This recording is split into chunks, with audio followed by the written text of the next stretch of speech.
Okay. All That right. means you have a pussy. Not my belly button. All right. Well, this video is demonetized. You said pussy in the first 5 seconds, let alone 60. Fuck her right in the pussy. All right. Yeah. Might as well. If you're gonna Might as well. go off the deep end, might as well dive. You're already there. Might as well die. That's what I always thought the phrase Yeah. was. Might as well die. All right. Might as well kick it. So you guys are idiots. Spicy lady. Oh yeah, my stomach is immediately angry. I ate that 3-day-old sushi. Paco and I, well, we were talking, and this is the moment that I've been waiting for. The Cellar Jellies episode of Cellar Jelly. Talking about bullshit retail experience, Yes. which is pretty much all retail. But And Rusty's a loser. Retail butt. Yeah, I have no experience in retail. that might be better, because from the stories that you've heard from us, that it's I think it typically sounds terrible. Yeah, it sounds like a wild ride. If you can imagine trying to convince old babies, they're like 30-year-old babies. It's like you're teaching them how to Adult-sized walk. baby. They just don't want to understand. They don't even try. Is it really weird if, like, my favorite time of the year, at least at GameStop, was Black Friday? For people there. Yeah, we Was opened it at packed? we opened at like 6 a.m. It didn't take very long for everybody to show up, but like I had an 8-hour shift that day, and it felt like maybe 2 hours. Oh wow. Because you were so busy. I loved working Black Friday at GameStop because nobody asks questions. Because it's like grandparents that come in, they're like, "Do you have a Mario Odyssey?" I'm like, "Odyssey, yes, we do." They're like, "Okay, I need one of those." Like, they'll just have a list, and they'll just come in looking Yeah. for the games, and they're like, "Okay, I'll take your word for it. We'll return it if it's not what he wanted." Yeah, some days when it's busy and monotonous is just so much better because you look at the clock and you realize you've been there for like 6 hours. You're like, okay, great, this is going swimmingly. But there's always the slow day where you sit there like doing nothing, and you wish there was anything to do Oh at my all. God. Sometimes, whenever we get done with our work early, our boss will let us leave, and other times he will make us do mundane shit until the shift's over. Just to pad time. Yes. So sometimes we'll get done before lunch, and then we'll go to lunch, come back, and then we'll just like clean and organize shit for like 4 hours. You wanna And do it's That like, sounds terrible. it's like, oh my God, I have a 10-hour shift most days. Mm. If I stay there the full day. And so if my boss is feeling the need to Feel a be little frisky.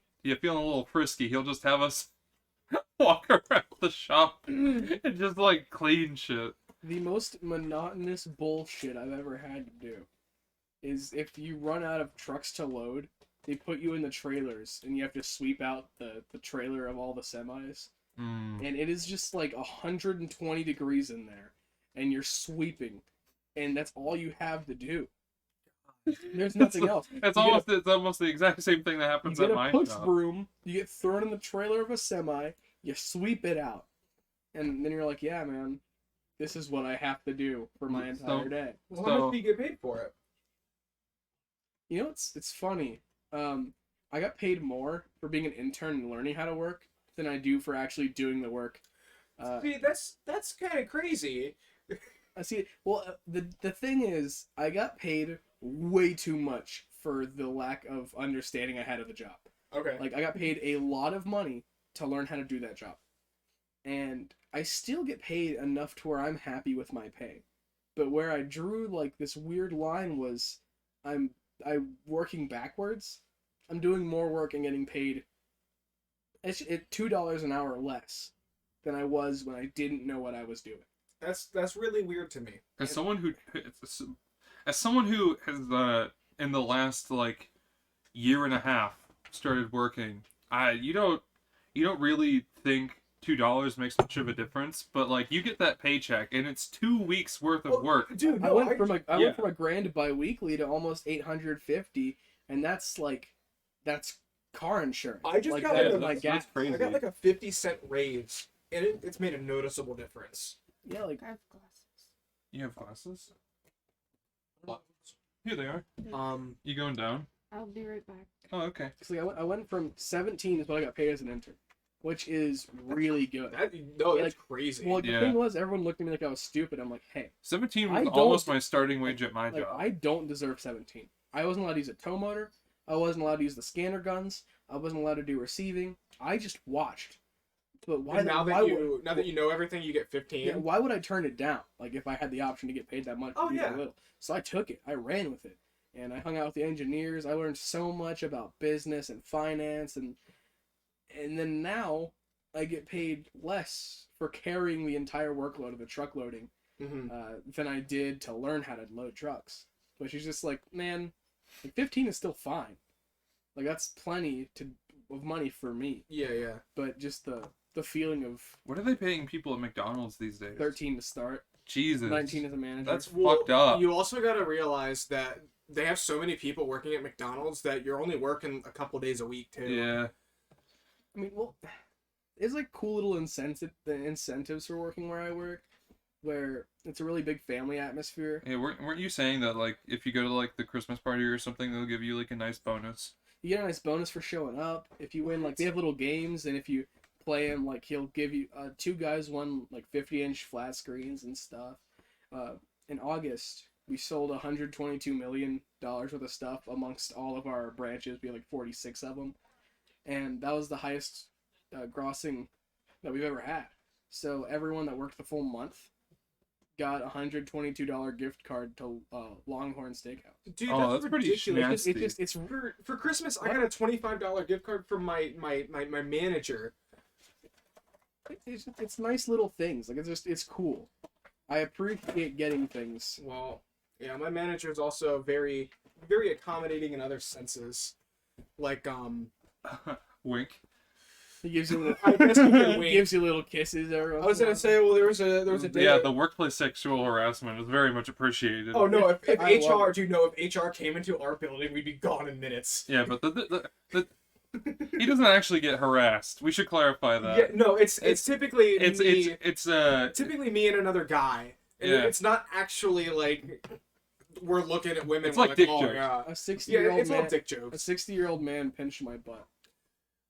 Well, we don't He's have the same anyone guy that that makes the old. walrus sound. Why did that person just cut open a durian? Rusty, you're being distracted. All right, It's forged in fire. They test the weapons. it will kill. Yeah, I would but- like to draw attention now to the minion in the back of the cellar. That's Paco. That's to represent Paco because we didn't have a jelly Yeah, for him. the first time we had him on for the conspiracy episode, he didn't give have me anything. a representative. And I noticed that only after we had posted it, which was about a month and a half after we recorded that was- episode. Yeah, It's 'cause we really got a depressing. stockpile. I listened to it, and I was looking. I was like, wait a minute. I think that's one of our best episodes yet. That was a good one. That was a lot I of was only fun. there for like half of it, but I had a lot of fun. Actually. Yeah, we Paco, you're a really good source of conversation. Well, it's just the ability to turn off your brain. I am Yeah, really, just- really good at that. Just turn off your brain. Just let it flow. Turn on the filter though, and then let it flow. I filter pretty well. I Yeah, forgot to put my phone on vibrate. I filter. Other than the occasional I mild filter pee cuss through my word. body. I turn caffeine into urine. Isn't that magic? It is. It's I think I've always amazing. been the least vulgar of the brothers, maybe behind Rusty occasionally. Yeah. But that's not hard to do with Hunter and Isaac around. Oh yeah, they're just going left and right. I like to show restraint at some point. There's the occasion where, like, you know, if I'm out with the lads and we're just having a good time and it's late, I might cuss a can't tell little, if this is a brewed little at more all. than the average sailor. But like on the typical like day to day. Did we tell you about the time that we went to see Thor: Love and Thunder? We went into Hot Topic with Alan. Oh yeah, he what did he say? He I said- hate gay people. We turned the corner on like a clothing racket. Alan just really loud was like, "Man, I cannot stand gay people." And there was like It's hot there was a topic. little, yeah, exactly. It's There was Hot like a little, Topic. there was a A- cute girl who was yeah, about a foot smaller than Alan, stalking a shelf, She's like, and trying she to- was like shimmying away from the conversation. For disclosure, you guys haven't met Alan yet on the podcast. He sucks. I'm pouring it out. He What? totally Can I get doesn't a try? hate gay It didn't. people. It didn't even brew. Oh, it didn't brew? I don't want a It's non-brewed just like tea. it's just like barely flavored water. Yeah, Alan doesn't hate gay people. I think he might be leaning that way. It's just I want to say that it's a joke. It's not something to joke about. Yeah, his sister's pretty fruity. His sister also used to cuss me out in Spanish every day.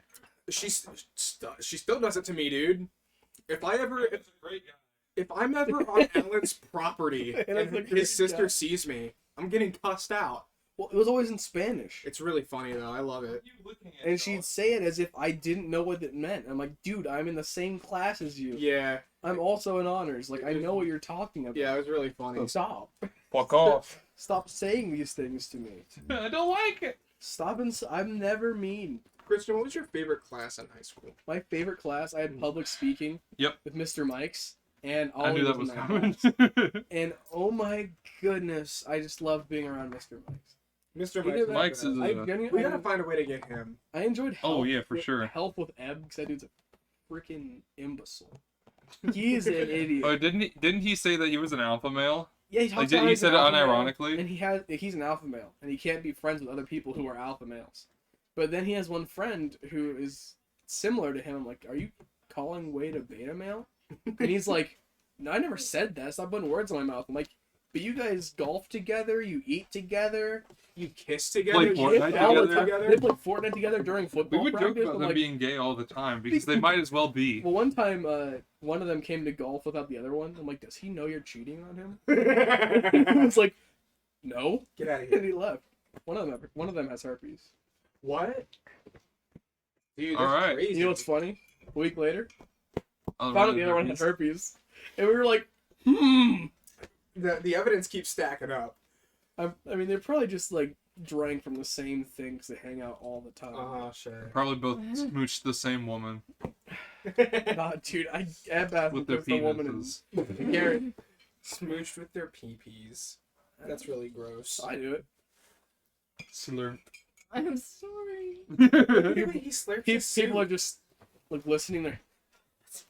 What is it? What's that in the background? It's Miranda. I don't even know if like it's it's picking up. Hold on. No, she's intentionally doing it quiet now. Do it like you were. Do it like normal. know. Do it as obnoxiously and as disruptive as you can. No, it's fine. Do it. What was your least favorite class in high school, Taco? It could be because of the teacher, the subject, the student. Government, dude. Government sucks. Well, the Government thing was is, such a drag. I did. You skipped that. I got government in drag. and the guy it just didn't give a shit. He did not care. So he posted the Quizlet with the answers on for the test, and you could like split screen it. Like he didn't care. That's great. So That's awesome. government was fine with me. I think I missed Jarek freshman year for Oh English. yeah, She was such a fucking white mom. he was so loud. But because I played football, she hated me because I don't mean to be the person that's like, but not only was I an athlete, I was also a dude, and that is her least favorite thing. yeah, I couldn't raise my hand to ask her a question on a test, but like the girls in there would just be talking to her the entire time. Yeah, exactly. And I'm like, dude, at least give me the same courtesy to ask a question.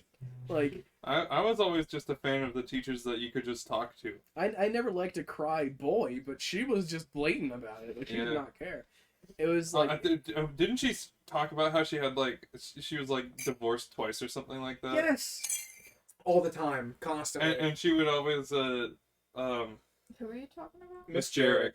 Oh. Yeah. She was Oh. that bad. She just blatantly did not like guys, and I could not get out of this realm where like I'm not a super dude-ish guy. I just You're wanna also be- not even like a douchebag football player. I'm saying like I just like football because I like Yeah. playing football. She You're didn't not- I'm a like dude me 'cause I was- because I wasn't one of the popular girls. Yeah. It's to If be you part were- of the So I it crowd. failed. I like there are a lot of teachers I really liked there. Like Mayfield is super sweet. She is. I think Miss that- They would come Miss into Coldwell. Kishman's. Miss Coldwell is just super pleasant. Dude, Miss She's Coldwell- so nice. While I still worked at Kishman's, Miss Coldwell, whenever she'd come in and see me, she's like, "Do you want a candy bar?" I'm like, "No, I'm okay." She's like, "No, go pick a candy bar." I'm like, okay. She's just so She would sweet. stop by the deli to say hi, and I didn't even think she would remember I love me. her. She's so. She she's went so to the cool. brewery almost every weekend to see Lexi, and she wouldn't even get anything. She'd just sit there and talk to her, Oh. That's and like nice. she'd just peek her head in the kitchen and talk to her the whole time. Like she is She's just amazing. she's super sweet, and like Mr. Russell, like the younger one. Mhm. He's cool. He's a little weird, but I liked his classroom. No, where he because took, I he took love- notes for I love Mr. homework. Russell. Because notes for homework was great. Me, Zach, and Nicole would play Smash Bros in his class. He didn't give a You know- he, you know he did what's not care what we did in his Great class. too about right after Jarek. So I think that Jarek's class was the first class I had with Alan. I had it like third period. Ooh. Fourth period, I just moved the room over. It was right in Sanyuks, and I just had a fucking great time I every never day had in Sanyuks, Sanyuks. but Yeah. me and Gilly, like, we would go in there and just poke fun at him the entire time. Like, we just go in during our study halls and stuff. I had 1 year of freedom before the COVID rules Yeah. came in, so after that we couldn't leave our. Lucky us, we got we didn't have to do that. So like freshman But year for, was like, so fun. A month and a half. Yeah, we got a big chunk of our school year cut. We didn't have our senior prom. Graduation sucked. But anyways, My entire high school experience sucked. Thanks.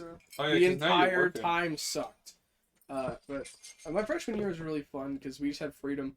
The middle school to the high school was so different. Oh yeah, And I loved that. before COVID restriction, like during study hall, we just went wherever we decided to go. Yes, And they were lunch- okay with it in our Lunch, school. same thing.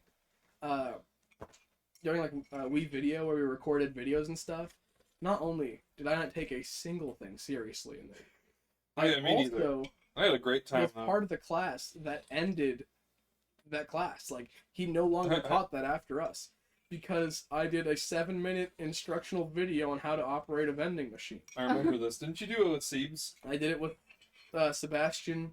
I think Bronson was part of it. He just I remember seeing some of the videos that you guys made. they were hilarious. They were They were hilarious. so I fun. worked remember- with Sharon in that class.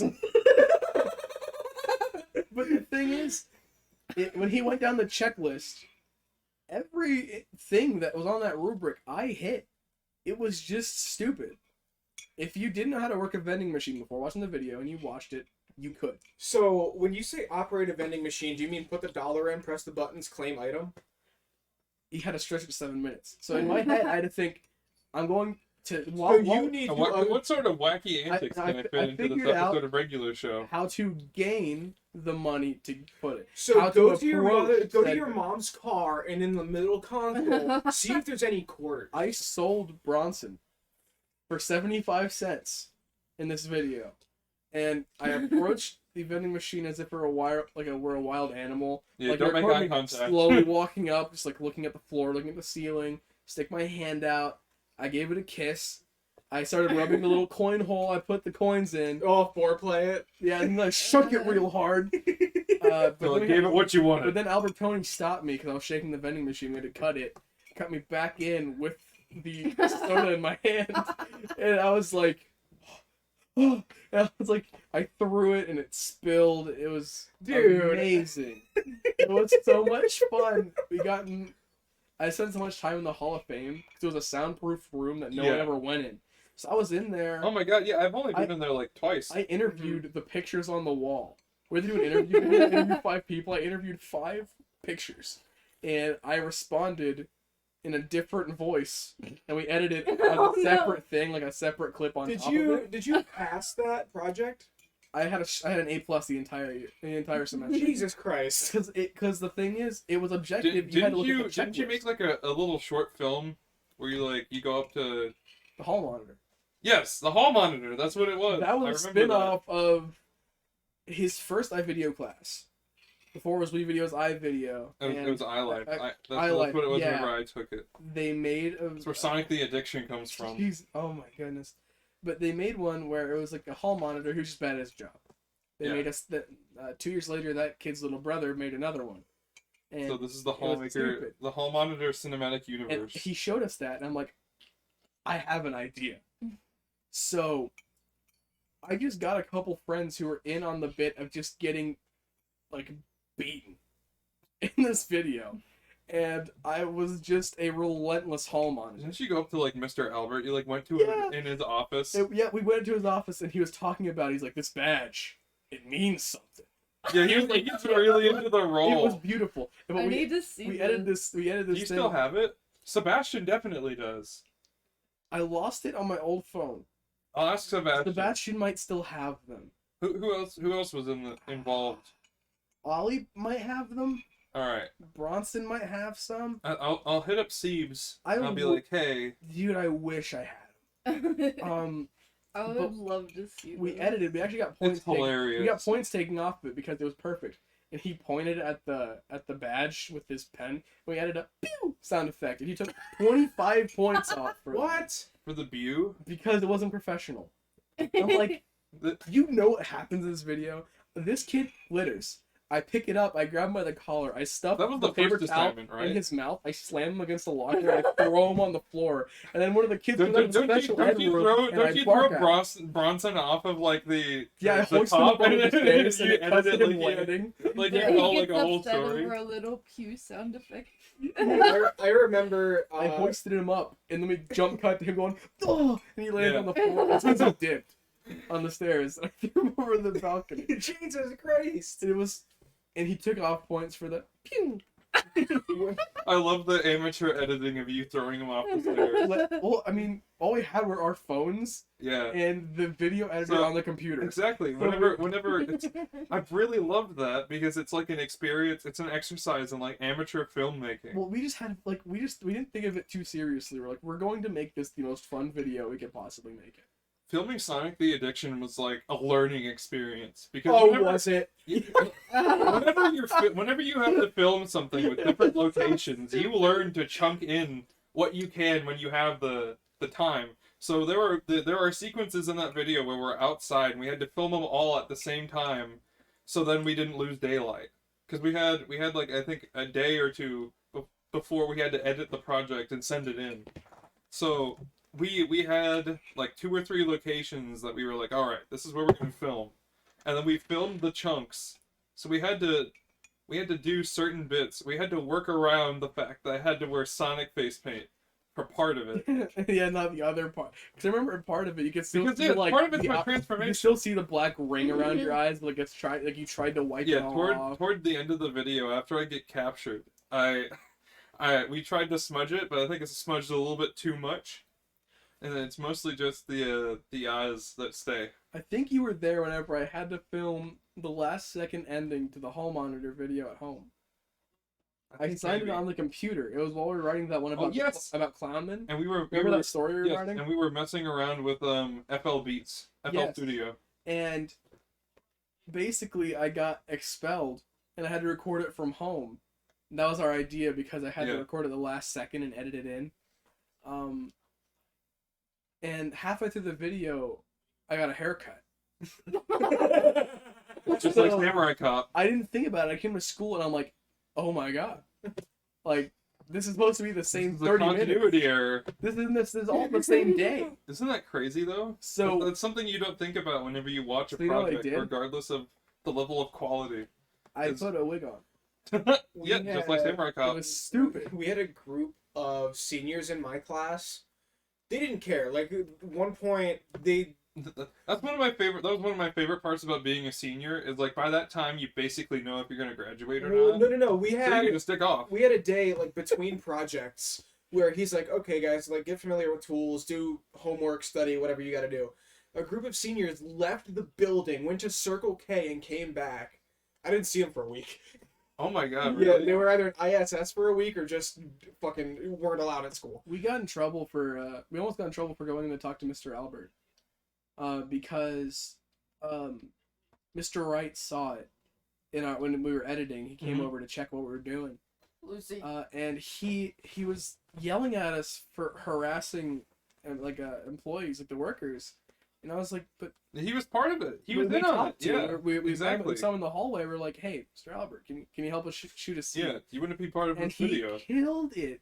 It was exactly the amount of cheesy stupid. He's exactly like the police commissioner. Yeah, Yes, this yeah, That's badge, the role that he occupies. badge It's means hilarious. it's about respect. It's about integrity and honesty. And it was pew pew pew every time he pointed at the badge with the pen.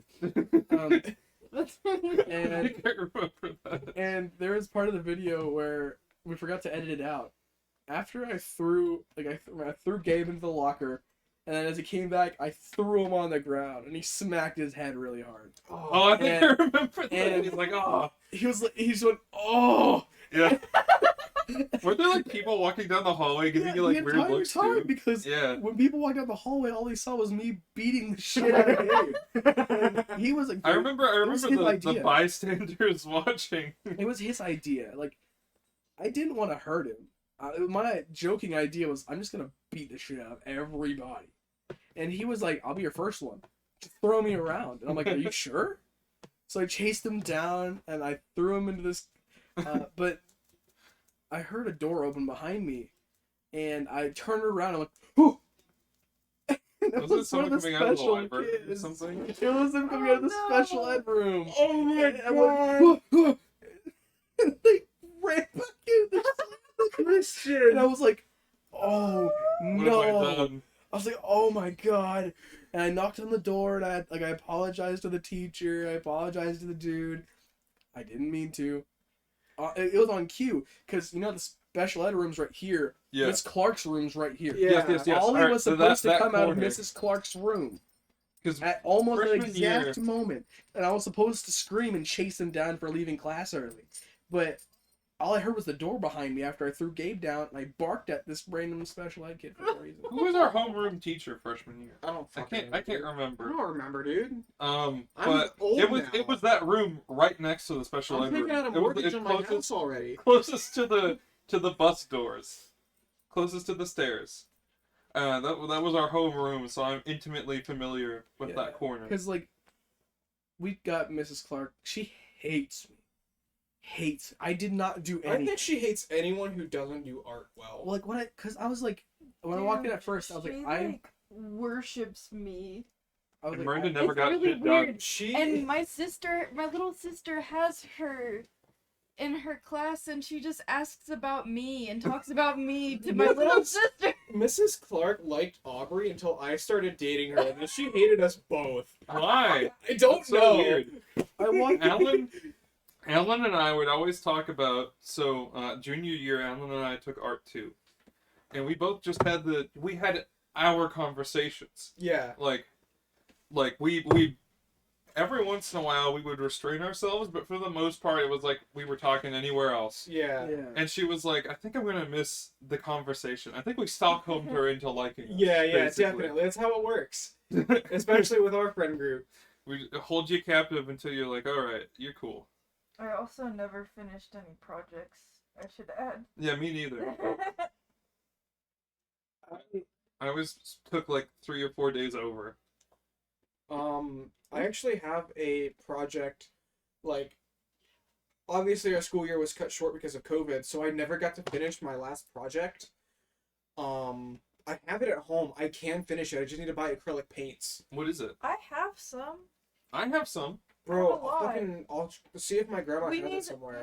to all get together and just paint. That'd be great if we did a Oh, painting video and put it on I- the channel. I painted a self-portrait. I'm awful at art. I painted a self-portrait, and it was a kind of a big, blockier style, and it was capturing, because she said, you suck. Essentially, she was like, you can't draw. So what we're going to do is, if you make blocky ideas of what you think people see when they see you. Like low resolution. So what I Oh. did was I made, like, it was like a bust, essentially. It was just a big bust of me. Yeah. And I had a hoodie, I had glasses, I had my headband that I always wore, and my medium length kind of awkward phase hair where it wasn't fully grown yet. And it was actually really good. Like, you could clearly tell it was me. The colors were solid. I really, really liked it. Someone stole it from under my locker. No. And Mrs. Clark's, I told her, I'm like, if you ever see someone walking around with my self-portrait, can you tell me? She was like, it wasn't really all that great anyways. Oh, It just crushed it. She's too honest. Well, from the beginning, I was like, yeah. I want to make this clear. If you're an art teacher, you have to at least pad their egos a little bit, Well, just so I they never- keep going. You Yeah. could have just said okay. Like, she could Yeah. have said okay, I will let you know. But like, I'll keep 'cause an eye out. everyone else was pretty honest with me. They all thought it looked like me at the very least. They could tell that was supposed to be me. And I told her from the beginning of the year, I was like, hey man, I am not an artist. I like music. I don't draw. I don't paint. I can't do crafts. I respect it, and I will do what I can. It's not going to be great. I She remember was like, you "Okay, telling me I'll that give you some told her leeway. this. I'll give you some leeway. She's like, I'll give you a little bit of a buffer for being honest about it. But every time I sucked, she said I was like disrespecting the art. I'm like, I respect art. I love good paintings. I like crafts. I just can't do it. Maybe she took it as you not trying I hard enough? tried. I genuinely I don't put know. effort into it. I That's just the thing, am not too. good at it. That's the thing too. You can't really measure effort Like I unless it looks good. You know. so by the end of the even year, then, like, by the end of the Because year, then- I didn't yeah, try. exactly. I completely gave up. I was Someone like, who's whatever. really good could At put in. that point. we had She we threw away had, everything I made. Oh my God. Everything I made, I was halfway through a drawing and she crumbled it and she threw it away. Oh And I was editing it. I was trying to mess with it. Yeah. The proportions were off, and I was editing the distance between things, and she threw it away. Anytime I draw, I always tweak it for like a week after. when we were doing like calligraphy, I did a quote from My Hero Academia, and I had Deku on like one half of the page. There was one kid in the like one of the kids who clearly doesn't care. Like he's always he just wants to get through the class. He's always talking with a friend, and he obviously has like a lower IQ than everyone. But do you know what he did? What? He had like the Nerf logo, like really small and Nerf or off center, and it said Nerf or nothing. And Miss Clark is like, I remember that. "What do you think you could do better?" And he's like, "I don't know."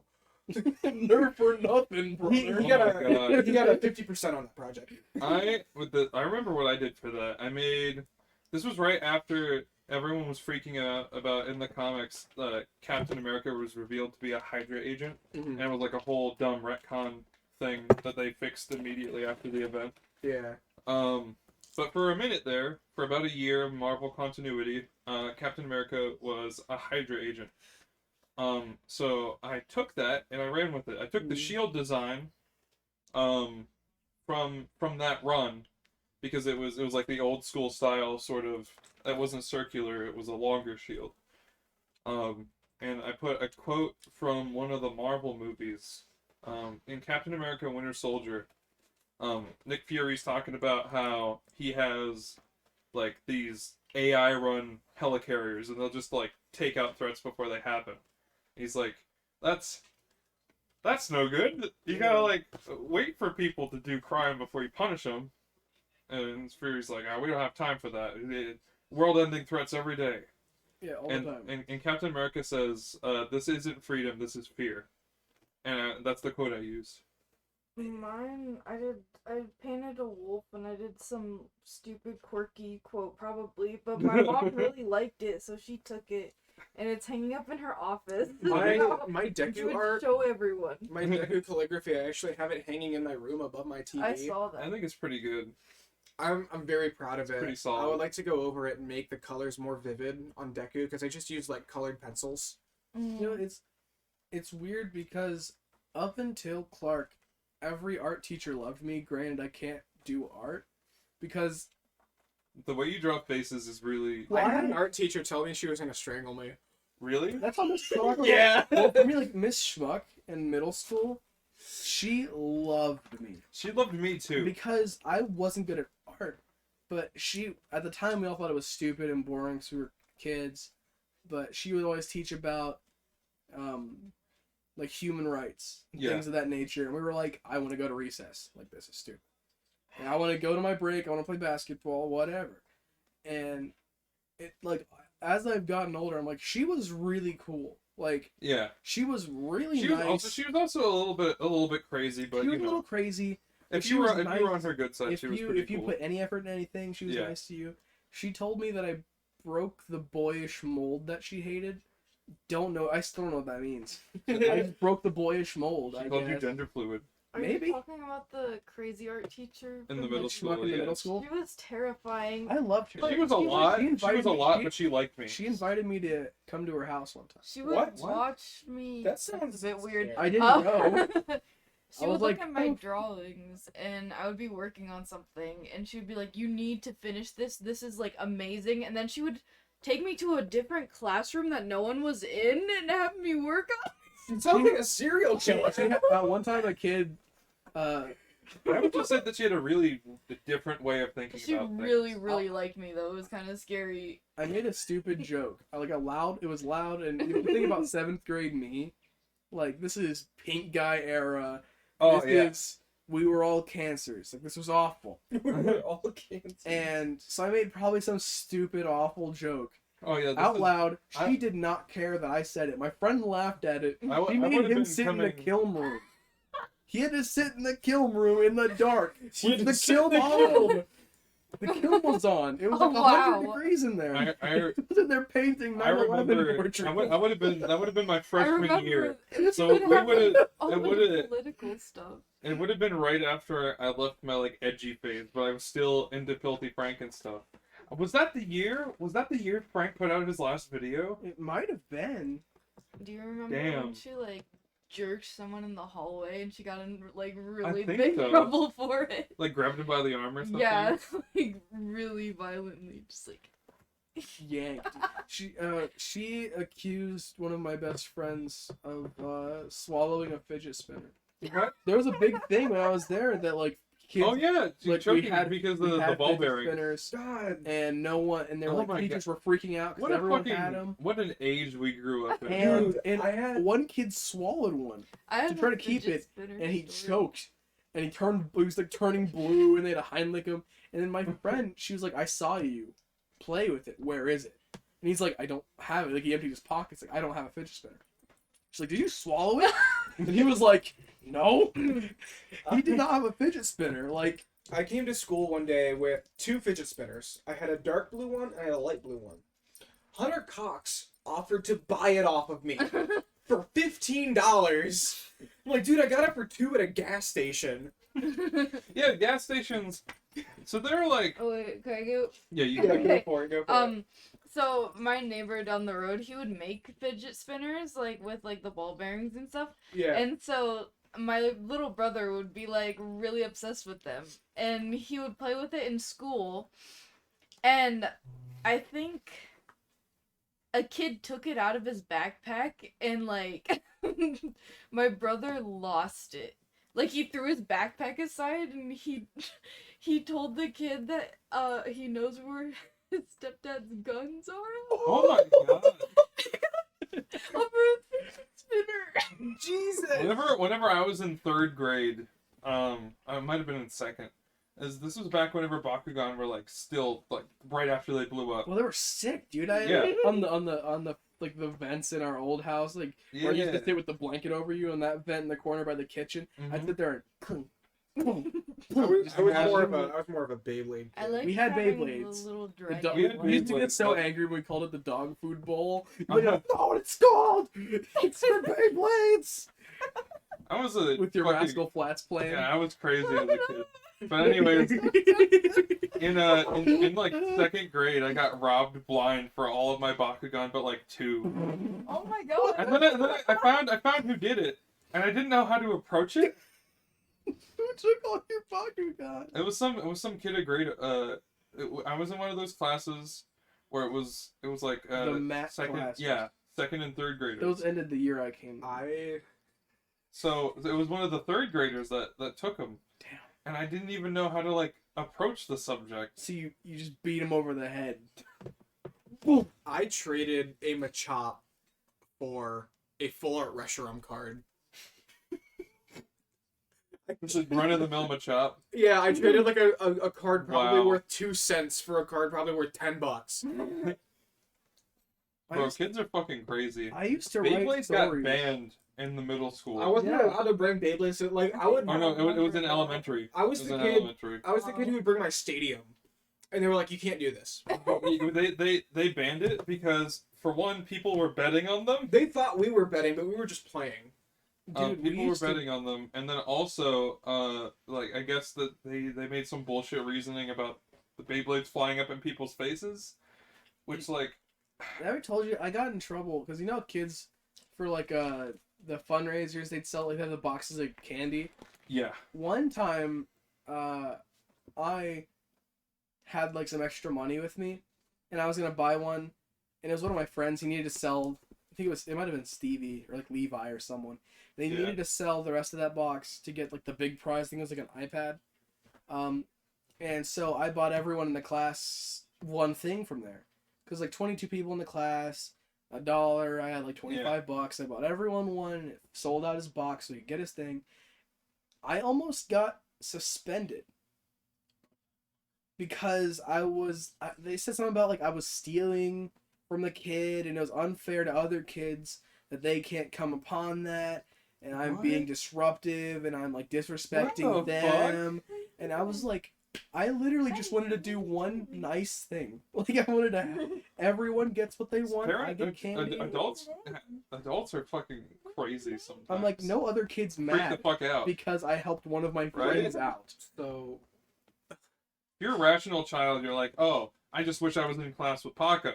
Exactly. On the playground one day, there was. Do you know like the I guess it's like part of an obstacle course. It's like a metal bar with like a big plastic platform, and there's like a chain to keep it from swinging too far.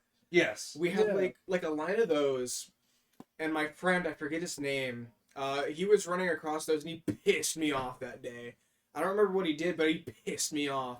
He got to the last one. He jumped, grabbed the top, swung off of it. I basically like Street Fighter uppercut his nuts. Oh my god. Yeah, that's some One Punch Man He shit. landed on my It fist. actually is though. Yes, that's exactly what Saitama does to Sonic. This kid fell to the ground, and like he. There's a character named Speed of Sound Sonic. He's a femboy. Don't worry about it.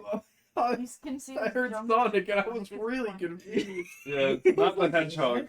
No, but This one's a ninja. I punched this kid basically with like 3 times the force an elementary kid should, because he was falling, my fist was Gravity is a rising. harness. Yeah. You harnessed the harness. I did not face any repercussions. Damn, that's crazy. I apologized to him. He's like, it's fine. So, I used Oh, to yeah. get in so Yeah, he's Maybe. been vomiting I relentlessly. used to get in so much trouble, and I would never get. I always had like the ability to just sweet talk my way with adults out of being in trouble. yeah. So like, You got I used silver to tongue be cock. this. I do. I'm really good at that.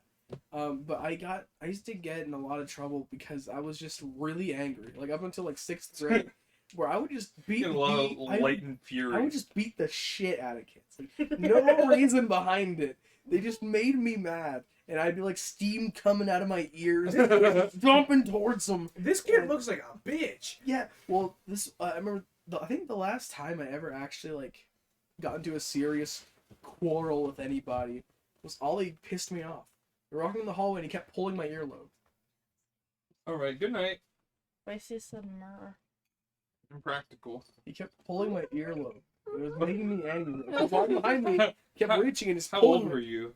This was 7th grade. All right. Because the last time I got into I probably got into like little scuffles and stuff. Like Yeah. he kept pulling my earlobe. It was making me really mad because like it was just frustrating. I was Yeah. trying to walk to my It's next just class, an annoyance. and I told him like stop touching me, like stop, and he wouldn't. So I picked him up by the collar of his jacket, and I tossed him into the people behind us. Like I turned around, I picked him up, and I threw him, and I forget. It was the dean of students, Mr. Waller. He called me over and he was like, "Hey man, like what was that all about? Hey man. Like why'd you throw that Puts his kid?" hand on your shoulder. What was that? He's like, "What was that about?" And I was like, he kept touching me. I told him not to, so I threw him. And then he's like, "Did you think about the kids that were standing behind him when you threw him?" And I was like, "Not particularly. Why?" Apparently, whenever I threw him into these kids, one of them fell back and smacked their head off a walker. Oh my god. Like, I guess it was just like he hit them and they were walking Yeah, towards their it was locker. Just circumstantial. And I was like, "I'll just say sorry," and I did. And they were like, "Yeah, I don't." Alan care." has a story of going sicko mode on a kid on a playground, but I'll save that for when I used to get in he's trouble on. for football because if kids were like disrespectful, I'd like grab them by the helmet and I'd like stuff their head into the ground. I don't remember. I don't remember what it was, but It's like a super villain. in middle school.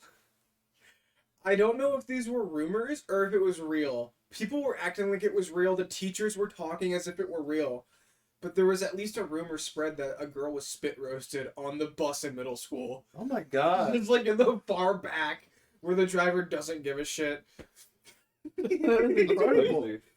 But also it was in Canton, so there's like tons Yeah, of potholes. it's definitely possible. Dude, that's wild. That's awesome. I was talking. I was talking to I have A couple friends in grades Did lower you tell than me. Paco about the woman praying? Paco, did you hear about the woman praying? I think that was just you, me, and Miranda. I have not. All right, so I know we told this on the podcast, so I'll keep it very brief. I don't know if you told it on the podcast. I think you just told it while we were hanging out, Steve, me, and her. I'm almost certain. Okay, I'll go into a little bit of detail. So it was like early spring. Like I think it was like right after spring break, before summer vacation. Okay. In middle school, when I was still going to my aunt's house. I think I lived there at the time. After middle school, it would be me and my two cousins. Occasionally, we'd go a few blocks over to play Cards Against Humanity with a friend. But one day, like, it was a cool day. We had all the windows open. We had, like, the front door open with, like, what's the fucking door called? Screen door? Screen door. Yeah. We had the screen door open. And across the street, we heard... That was Cold one. crisp. We heard... Cracking a lot of open buildup. a monster, bro. We noticed the neighbor across the street. He was calling the cops because there was a middle-aged woman in like all black robes, hands together, like head down, just walking down the street, kind of like zigzagging a little bit, praying. I don't remember anything besides. I'm like, This reminds me of this living, is weird. This reminds me of living in Huntington. That's, West Virginia. that's the power I'm of not. Christ. I'm not even kidding. That like things like that just happen in Huntington, West Virginia. What? Some places are just built different, bro. Everyone there is on heroin. Everyone there, it's like The Walking Dead. Like, the you Ohio can- River has fog rolling out across the highway. There are people limping down the road, eating each other. It's a nightmare. Like, you can practice whatever you want to practice, but when you get to the point where you look like an anomaly, I feel like You get to the point where people start to think that the rapture is happening. I think you might have gone a little bit too far. I remember one time. This is my. People get crazy about religion, dude. Yes. It's insane. I think it's hilarious. I think it's really funny too. Like there was that dude I worked with who was dead set. He believed that the Noah's Ark was a real thing, and that they found that the CIA, that some discoverers, some adventurers had found the remnants of a ship high up on a mountain, and that the CIA didn't want to. He was like, the CIA knows about it, but they don't want to tell us. God damn it! He was getting so pissed about it. It was crazy. I think I can't remember how I approached the subject, but I found out quickly that he's one of those people who was like, he's like, I take the Bible at its word, man. It's like, oh no, Like, I had. verbatim, like every word. I'm not even kidding. My religion has come from a mixture of a bunch of things that don't believe in a higher up. Like, religion is such a weird term for like anything that you spiritually believe. Like, I don't believe in a higher being. Like, I think that coming to terms with your body, coming to terms with your Yeah, I think mind, that being spiritual. The one thing that I have understanding figured yourself. out as I have gotten older, yes, understanding yourself, being the more spiritual aspects, Like, as opposed Tony- to believing in a cosmic higher power that is definitely good or evil or what have you. like, as corny as it may seem, things like meditation, not in like the Om. Yeah, but like just aspect, taking like, time I to spend tons of focus, time- centering yourself. clear. Yes, I put that the is noise so cancel- good. I put the noise canceling earbuds in. I need to And meditate whenever- more often. When you have nothing playing on them, you just you hear you, like you hear your blood You pumping. focus on your breathing and When and you sit get stuff. a there and place, you you have to breathe. get a vibe room. Get a vibe room. Put That's some what my side room beanbag is. chairs in there. Get some like really good sound quality speakers. Oh yeah, and just have like a vibe playlist. My side room right now. Like Persona Music and Phil Collins. It's a Yeah, thick. yeah. It's a real thick yoga mat, and it sits by my speakers, like my big subwoofer type speakers, like big old fucking things. And I sit there, and I turn all my lights off, sit in this cushy yoga mat, and I sit there, and I just gotta close my eyes. That's the stuff. And I focus like sheerly on my breathing, on like being grounded, understanding where I am, what I'm doing. I would love to do Just taking a moment to just sit down, I would love to have like a routine. breathe, and focus in the I moment. do that every single That's morning. so good. Like I Every remember morning I hearing sit about. there. I need to do that. Maybe I won't feel so fucking anxious whenever I go to work. I remember hearing about this Muslim family. and they have like prayer mats in one of their rooms. And they had a cat, and every day their cat knew, like, okay, this is the time of day that they do it, and their cat was there ready. And they got a small prayer mat for their gato to join them. That's so adorable. I love it. That's so sweet. Like, You see, I don't have a problem with religion if you know where to stop. If it is I believe actively, the Bible word for word. If it is actively getting in the way of you living your life to your happiest, or other people living their lives to the happiest, like, I think it's about time to I know reel it in a little. I know people like that are strictly religious and they do it for comfort, or they do it. A lot of I know Like, a lot my of people. mom- Yes, my mom recovering post addicts and post stuff. addiction. My mom was super Christian, not like a shove it down your Because throat. it's just because it's but something for them to hold on it to gave and her a believe higher in. thing to think about. Exactly. She's like, It's there a must reason be a plan for me, so I turning- shouldn't do this. It's a reason for them to turn straight. It's Things another like that, another reason. Or if, say, you know you're going to die, if you're terminally ill, and you're like, I need something, Yeah, to something to calm just my hold brain. on to. then like things like that, I completely understand. Yeah, exactly. Like just a reason to exist. If you That- feel worthless, and you're like, hey, That- God wants me That around. is one of the biggest thing. positives I can think of to religion. But like for me, I've had this sense of worth because no matter what I was doing, I had something depending on me, like my brother, like little brothers, or a pet, or other friends. So like, I more have to ground myself, and I have to think about what's depending on me, what I need to do to succeed in that scenario. And I heard this saying, and it stuck with me real hard, that comfort is the fool's idea of success. So where you're most comfortable is not necessarily where you're most successful. Yeah. This is really turning into heavy jelly. It's No, really that's cool. jelly. Listen, that's the but- point. That's the point. It's We're supposed to be. it's fun stuff This is a platform for us I've to done be a- able to just hash stuff out. Okay. Be I've able done a to lot just of sit down. self-exploring. Exactly. just It's- because- as you grow older, you start to ask yourself questions about me. I think I'm a pretty introspective person most of the time. Things like especially cold whenever- showers. And whenever I had a lot of free time, Yeah. because there was a few years, Did you know that it's best to shave in cold water? it keeps the follicles tight. It closes your pores, so there's less Yeah. chance of infection. I don't know if it's. I know it's true from a health standpoint. I'm not sure that it's true for everyone from a mental standpoint.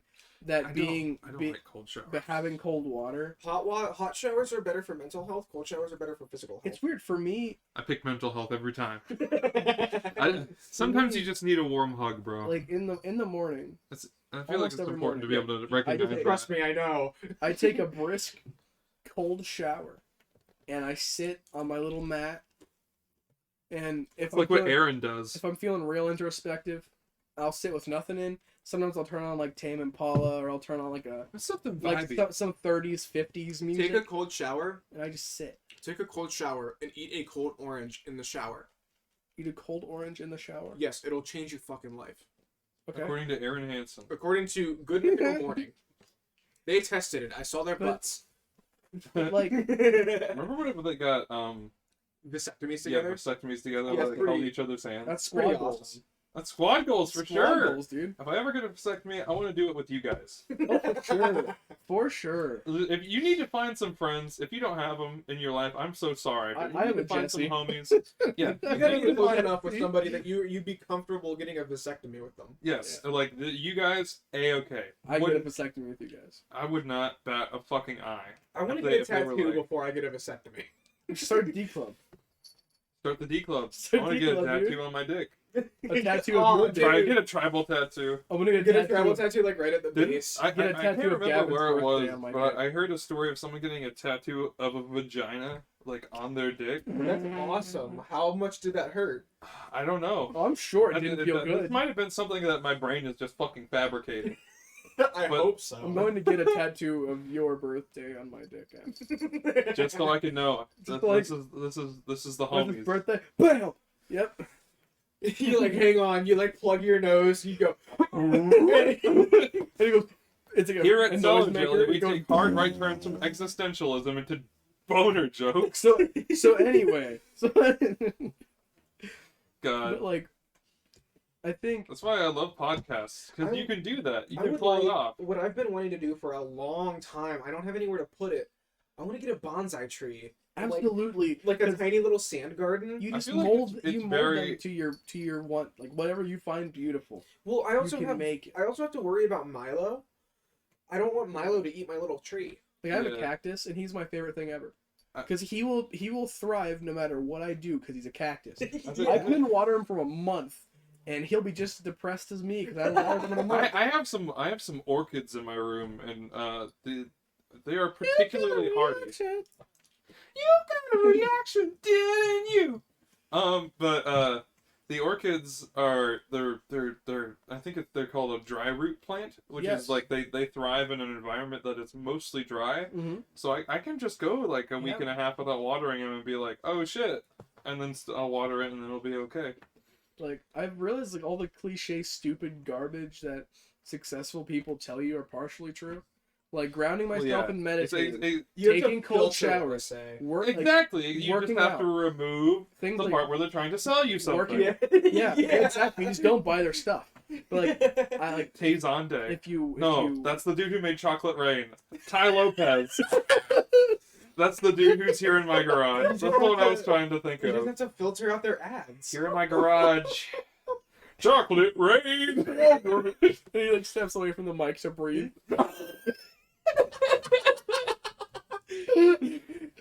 Oh, that dates us, man. Chocolate That's what Rain infects Nate- the my little brother- membrane. Nate started doing that to me.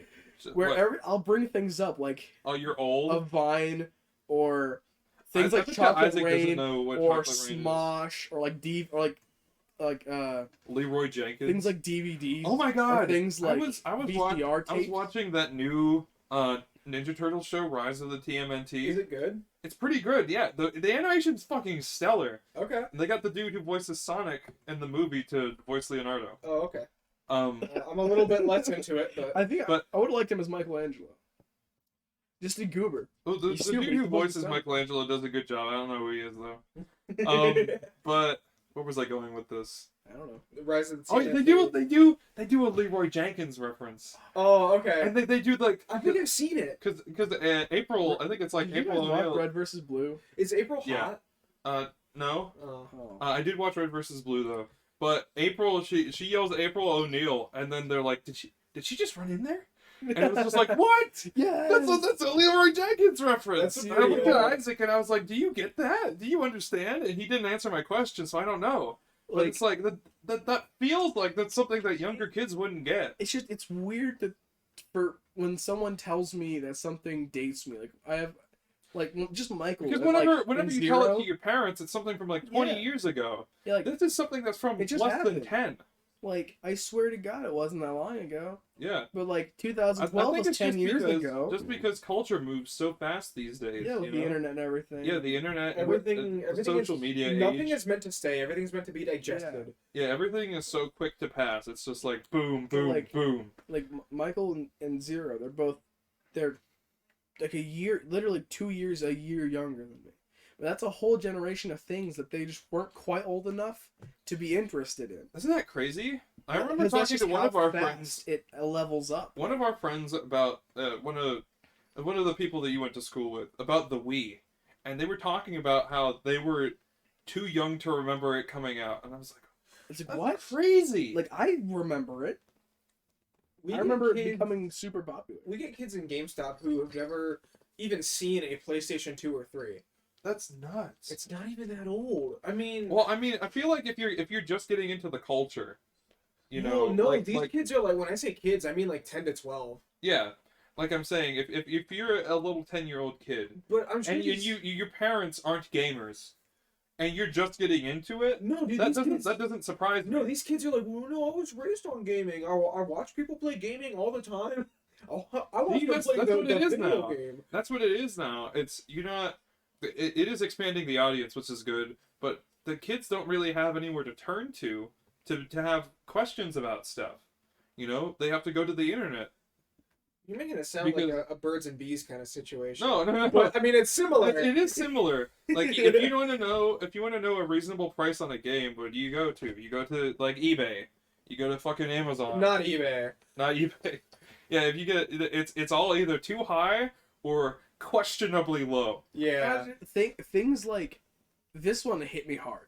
All right, Nate asked me, he's like, "Did you know that people used to like write down cheat codes?" Yes. And I'm like, We did. "We had like papers Oh and my- papers for San Andreas and Vice City. I was Just talking to. tons of them. Like you didn't do that." I have coworkers who I talked to this shit about, and I'm like, nowadays kids just have like an app that they can pull up, and it's got it all right there. Like, I was literally trying to It read. takes Like, away the fun. I've been hitting the wrong button the whole time because I wrote down the wrong thing. I wrote My down assistant manager was talking to another customer There's one nothing in day. there, spicy. He was talking. He said something like, "Oh yeah, no, I remember this game. There was a cheat code for, and there was one kid. He's like, what's a cheat code?" I'm like, "Dude, That's They asked me so if sad. They asked me too. if a cheat code was like mods. So few games these days have cheat codes. well nowadays your anymore. cheat codes are just your credit card."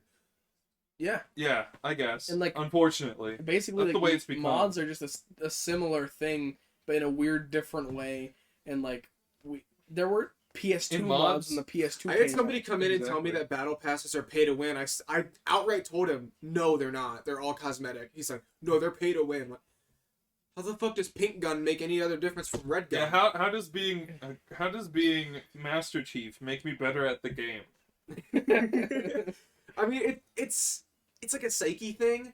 Yeah, I guess kinda. It's like I look cool, so I'm gonna be good. Yeah, dude. I know that half of the appeal, definitely, at least for me, half of the appeal for a character in a fighting game is aesthetic. Let me pay $7.49 so I can have a small shrimp hang off the side of my gun.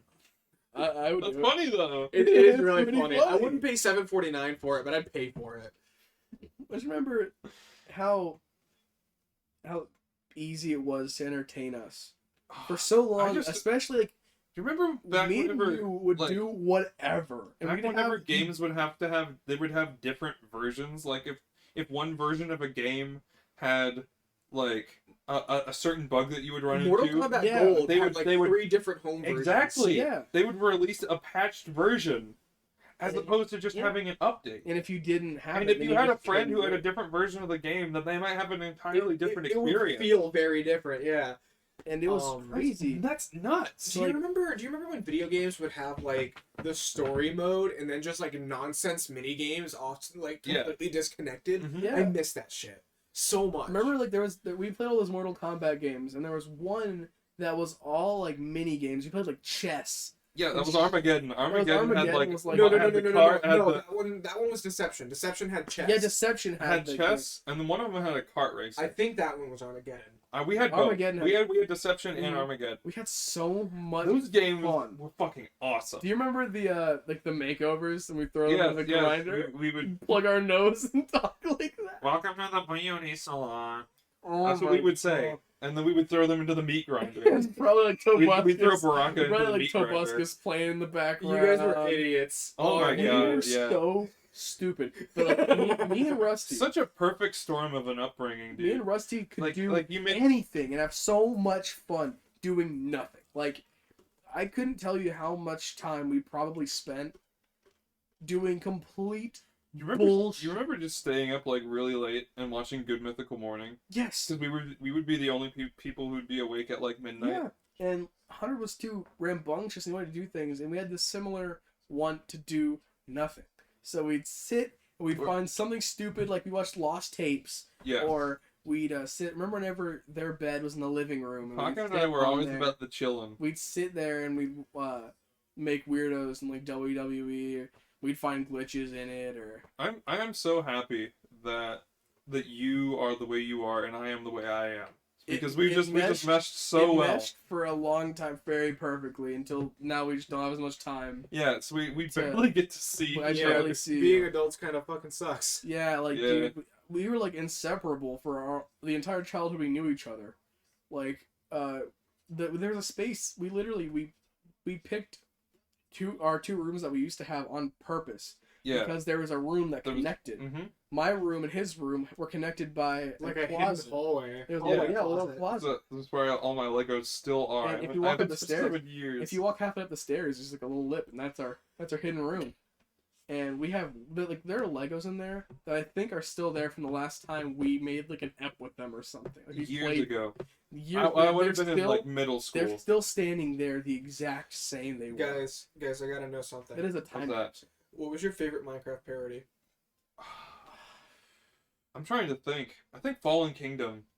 Fallen Kingdom was a fucking It, bang. Fallen, That was Fallen so Kingdom good. hit different, bro. It did. It was like heartbreaking, and then you're like, oh no, I think no. He He used to rule the Kingdom- world. I think that was like the seed. Screw the Nether was hilarious though. It was. I think. I love the fucking, what are they called? What were they called? Like Duncan and them. Yeah. What were they called? What were they called? Oh, What was their clan? I can- Yogscast. Yogscast. I loved They used to those play- guys. yeah, I Oh think my I think God. Fallen Kingdom was the seed for me to grow up, or maybe it's just an overwhelming amount of, oh well, here's a very definitive ending. Everybody's happy except the bad guy. I think Fallen Kingdom was the seed where like You like the more morally gray stuff? the morally gray stuff, What like was was not mine? so clear cut. I think mine might have been Attack on Titan. I remember Ghost of Tsushima. I felt like really sad, but also like this is amazing. I love narratives that can do that. Play Ghost of Dude. I'm gonna let you If borrow Ghost of Tsushima. narratives that are just miserable for the protagonist aren't fun to me. But if there's a narrative where they struggle and they get to the end and it's bittersweet, Rusty, that shit goes so fucking I'm gonna hard. let you borrow Ghost of Tsushima. I think you're gonna fucking love it. Mm. It's just a phenomenal game. I love definitive wins, and I can handle a definitive loss. But like Infinity War. Infinity War is such a fucking great movie. Definite loss in Infinity War. Definite loss, but it ends on such a final note. I think it's because you follow Thanos throughout Yeah. the movie. What if Thanos is really the protagonist what if of the Infinity MCU War. what if the MCU just dropped Infinity War and then nothing else came out? I think. That would be fucking devastating. I think. I'm not even, like. I mean, it's. I would less fun. honestly be okay, like if Endgame was it. Like Endgame, that was the final Yeah. Marvel movie. I enjoyed. That was such a note. I- It feels like everything that has come out hasn't been able to live up to the same criteria. It all- With the exception of the Spider-Man The movies. Spider-Man movies go hard. It all typically feels like bangers. before and after. Yes, That, right? like right? the movie that came It before feels like it just movie that came now it just after feels it. obligatory. Infinity War and Endgame were just like, this is it. They are Like this is I what is think good. of Infinity War and I think of Pink Floyd's The Dark Side of the Moon. I This is it. associate those two things. Anything because before they are that like- or after that. They are like the definitive versions of their media. And like, like, of course, the Pink- Spider-Man movies that like really I loved them. Yes. But it's like a The separate Tom thing. Holland, yes, They're not the exactly. same in terms of that universe. That is It's technically yeah, exactly. that is I loved it. Spider-Man is in the MCU, but he's not super tied in. think- But the overarching narrative, Infinity War does such a great job of bringing everything together. I think Endgame is flawed, but I still enjoyed the movie. Yeah, it's pretty rare you find a perfect movie like Exactly.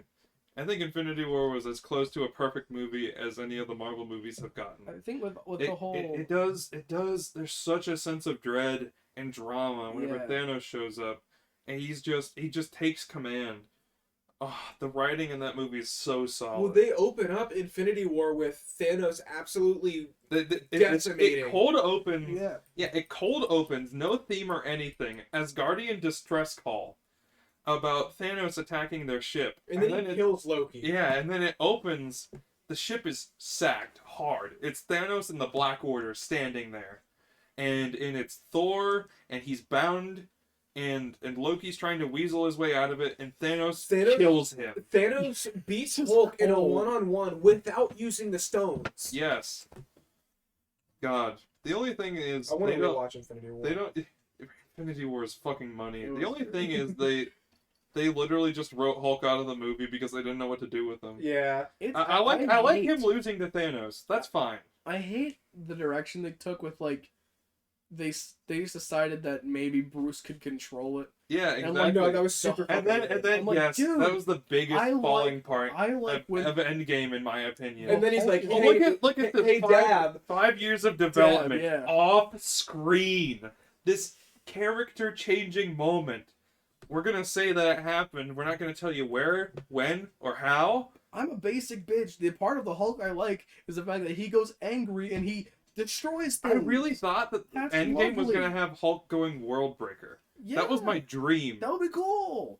That would have been sick. That would have been very He goes entertaining. and he goes They world would have opened breaker a whole and beats other. the fucking shit out of would've- Thanos. They could have opened a whole other plot that could have happened after. I It would have think built a I think it would have been thing. a hell of a good time if I still like the they ending though. they did the Planet Hulk proper. So Exactly. hang on, why did they merge Bruce and the Hulk? Like, from a To story, make him easier to write. They from a wanted story comic standpoint, relief. it makes no fucking sense. Like, if you wanted to make Bruce See, control, he's the fall guy. if you The wanted Hulk to is make the fall him, guy throughout the MCU. no, if you wanted to make him control his anger, why wouldn't you just make it like, well, no, I'm just smart and I'm in the Hulk body. Why not make it like he can summon the Hulk on command or something like that? Something cool. Or he can freak out. Yes. The whole point of his character is There was he's a deleted genius, there was a but when he gets deleted mad, scene he's where an idiot. there was a deleted scene where he loses his grip on the smart persona and he starts to actually Hulk out a little bit. It's a Because like the Persona whole reference. point of that character Deleted is, scene? It's a Persona reference. What are you talking about? You said Persona. I had to. Whatever. Sorry. he is a genius, but as soon as he's mad, he just destroys things and he has to deal with it because morally he's a normal person when he becomes unhulked back to Bruce. Can we Yeah. get a That Hulk is the game? whole point. I want a new Hulk game. Like That would a be good fucking one. shit. It's like if Nasty. Wolverine was happy. But I think that the reason that There's they, no point. they He's just like, dude. It's I like like Wolverine Wolverine- didn't want to Wolverine- drink away his problems. Exactly. Wolverine being happy at the end of a It's story like is what I Spider-Man want. being depressed. He's like, he has nothing to go for. He's just not going to do it. He's just not doing the thing. He's just not Spider-Man. Spider-Man's Sorry. whole character is struggling for rent and eating condiments. I really love that. It's But good. If he Spider-Man was had such a successful, if he was in Spider-Man. an Ivy League college, no one would want to watch Exactly. Spider-Man, the only reason Spider-Man succeeds is because Peter Parker as a character can struggle. And Yeah. and everyone can relate to it. that. They're like, oh man, everyone I've done that everyone before. has struggled. Yes. Except that's for in the- some way. He struggles romantically, he struggles financially, he struggles to maintain his like work-life I couldn't balance. relate, dude.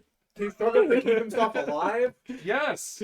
He's Oh. Peter Parker is, I would argue, one of the Spider-Man is one of the like ultimate definitive characters of fiction. Yes. I think that Spider-Man, his archetype will outlive, like, society might rise and fall, So, but if humanity is around, I think that archetype will still be okay, there. guys, I'm gonna Google something. I want you to place your bets. Who do you think is the most iconic superhero ever? Probably Superman. Superman. He's been around forever. He was like the Superman- world hero during, like, I mean, he was, like, He was the first superhero. kids looked up to him from the moment he was created. I'm thinking either him or Spider-Man. Maybe, like, I think This Cap- is Captain America almost could be up there yeah. because people liked him in his beginning. He was really important to the world, Yeah. to America. It was like, yeah, strong American boy. I But really Superman like. fit I don't everything. know these people because they're using the actual hero names. What is it? Ranked the top 10 most iconic superhero name. That's not the same fucking thing. I feel like, yeah, it's either Batman, Superman, or Spider-Man. I think things like MMA ruined action movies for me in that if you pay attention to it, there's always a storyline and there's always a winner, but you never know what's going to happen. Whenever I watch a movie and there's a similar thing, there's a storyline, there's a fight, I have a pretty damn good guess of what's going to happen. I always have like a pretty good grip of what's probably going to happen. Mhm. And the idea of this isn't scripted, this is a genuine battle, and someone is going to win, bittersweet regardless. Like, this dude's mom could have cancer, and this is for her, but he gets his ass beat, and then everyone has to deal with that. And it's like the drama of that to me is just a whole nother level of like, it's real. Yeah. So I don't feel action movies like I mean, I still enjoy them, but I don't feel them like I used to. Cause like there's no weight behind it. Like there was this one fighter, I don't remember his name. His wife had a miscarriage the night before the fight. He was like, I'm dedicating this one to my son. He just got his ass He got beat. held down. and elbowed into a bloody mess for Damn. 15 minutes and lost. And everyone was like, oh. How could this I happen? can't- Yeah, but it's like, it ruins it. Like, that is real weight. That is real pressure. That's That is fucked. real sadness. So movies, to me, I'm like, that actor doesn't give a shit what happened to him. Like, it just ruined I really for love me. it. So the Watchmen movie is a mixed bag for a lot of people. I really enjoy it because I feel like it's stylized in a lot of ways that make it comparable to a comic book. And I like Watchmen in general. Like, the whole idea of that just, yeah, it's so like what if entertaining. superheroes were in the real world? Yeah, exactly. It's And so a lot of them are just cynical and pieces of shit, and the ones who want to do good aren't that great anyways. But there's the scene right at the end of the movie. Spoilers for a fucking 12-year-old movie. At the end, well, it's the fucking crux of a meme when Dr. Manhattan blows up Rorschach. love that What, so much. who the hell is Steve Jobs? Oh, That. okay. All right. That's what that's from. Okay, I got it. So- Steve Jobs. Yeah, and then the dude who yells no at the end, that's Night Owl. Immediately in the movie, he runs up to the dude who has cultivated these events. His name is Ozymandias, which is another great thing. So Ozymandias sets the whole plot in motion. He is the smartest man on Earth, and he figures out that the only way to end global conflict is to have some outside force do something catastrophic that brings humanity together. Because what brings humanity together better than tragedy? Yeah, So he takes Dr. Manhattan's energy and he sets off a bunch of bombs in population centers. And before this, he was setting up Dr. Manhattan being angry at the world. I really like that though. It's fucking awesome. I would need to show you that movie. I think I you love- love it. I think I we've love- watched that movie together And like he's- 6 times. And he explains his plot to Rorschach and Night Owl. And they're like, why did you tell me this? He says, do you think I would tell you that if I didn't think I could already do it? I did it 10 minutes ago. And then he has like a wall of TVs, and they all start broadcasting news. Dr. Manhattan attacks city. My favorite shit That is movie when is so incredible. is when you have a villain who has motivation more than just revenge or like, oh, because it's funny. A complex. That's why Thanos is great. That's why I love Handsome Jack, because he wants to awaken the warrior so that he can purge all bandit life from Pandora so it can start over. Thanos, in his experience, he is known for a fact that the resources that people have at their disposal are limited, Yeah. and that they will not choose to spend them properly. And he believes so hard in his solution that he sacrifices his daughter, he sacrifices his arm, and ultimately his life Yeah. to see his dream brought to fruition. And genuinely, what he is wanting isn't like It's not evil. He wants to do. thing. He believes It is- wholeheartedly. he believes At worst, it's chaotic neutral. He believes believes that with all of human his life heart will that be that better. life Half. in the universe, yes, will prosper with half of the people. He Yeah. doesn't want to do it. Like he doesn't take joy in what he has to do. The He He doesn't take believes- joy in it. He takes pride in it. Yes, The he entire believes. time he's he not believes excited that to this do is it. his life's work. He doesn't want to have to beat up any people who stand in his way. That's why he has all of his lectures. He wants people to stand down, but Iron Yeah. Man and the gang aren't just going to be like, oh yeah, you That's make like a their good whole point. thing. If they do that, there's no story. Hate to interrupt now, but do you want to trust Watch Mojo for the most iconic superheroes ever? I wouldn't Sure, trust why them not? for anything. Number Yeah. one is actually Batman, All right, which I would argue is fair. yeah, He like I is said, he's very one of the iconic. He's one a of the very three. Number two is Spider-Man. All right, number 3.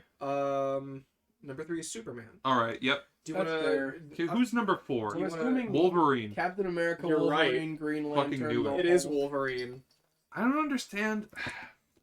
I like Wolverine a lot. But I wouldn't put him number 4. I gained my respect for his character as a whole. Number But the 10 Logan movie really okay. won me over because it was just a lovely movie. movie. It put God. his whole character into perspective. Like, you understand truly the way that he feels. So in this article, it says like the top 20 most iconic characters ever. I wouldn't say that Daredevil is number 13, but for some reason Aquaman's entire paragraph is in bold. They Well, really no one believe- else's is. I think Aquaman's pretty neat. Martian Manhunter, Human Torch, Green Arrow, The Punisher, Supergirl. Deadpool's number 20. I feel like Deadpool should be top 5. Nowadays, Yeah, especially when everyone was this knows list who made? that is. Let me I feel like that's Remember when one the thing. Deadpool That's game one came out? thing. Yes, we were like, "Oh my god, it's him!" And it was Because, yeah. it was wonderful. It was this was a perfect storm of things. So first off, our first experience with Deadpool, mine and Paco's, was in Marvel vs. Capcom 3. Absolutely. And then we saw We thought Hulk versus Wolverine, where Deadpool was in it. and then the The Deadpool game game dropped. came I out. don't know. I couldn't find a date. And for they that all one. three of them have him voiced by Nolan North, and my fucking And god, I does love- he do a great I love job? Nolan North. I want to get MVC 3, dude. MVC Remember, 3 Ultimate Mortal was, Kombat was yes, free yes. for a time. DC versus Mortal Kombat. I have it on my PlayStation. Dude, we gotta play. Remember It's a lot of fun. DC versus Mortal Kombat? Oh, That game was butt cheeks, It was dude. disgusting, but I loved it in my youth. So actually, I liked it because my idea was like, doesn't I know Lex this Luthor have like character. a No, fatality where he claps yes, someone's head yes. into a Okay, so pancake? that's not even. I don't care about that. So obviously, Mortal Kombat versus DC Universe. DC doesn't want their characters to be like seen in a really bad light, so they're like, you gotta nerf this. You gotta like. We've been rolling for a lot shorter than I thought. Yeah, it's only been. an I hour am long. very comfortable keeping going. They said Yeah, like it'll just be a longer day tomorrow. they said tame it. We don't want to see Wonder Woman ripping somebody open. They're like, think that'd be okay, fine. hilarious. The fatalities are all terrible in that game. Yeah, Kano, even without the gore. what Kano does is he grabs you, he rolls, he jumps on you, he slams back down. There's like fatality, like, it's the most boring shit ever. Joker's fatality in the U.S. version, he pulls out a revolver. It's like bang, it's like the little flag comes out. Didn't they make it Shang Tsung's in MK9? Shut the fuck up. He pulls out I'm another spoiling your revolver. story. He pulls out another revolver and shoots the enemy, but like they're off screen, so you can't see it. In the European version, you do see them get shot. You see blood come out of their face. Why wasn't that in America? And my like Because we're my too dumb, sensitive. my But dumb yes, little they brain did at the put- time, I thought it was really cool because like I loved Mortal Kombat when I was little, and I liked DC. That was my first. So I saw them together, and I was like, "Oh, that's They had really that was back But- whenever they had the balls to still call Shazam Captain Marvel. Well, that was the whole Yeah. purpose of it, to But, like, bring now more grow- people into But Mortal Kombat. Now, like growing up, it's not great.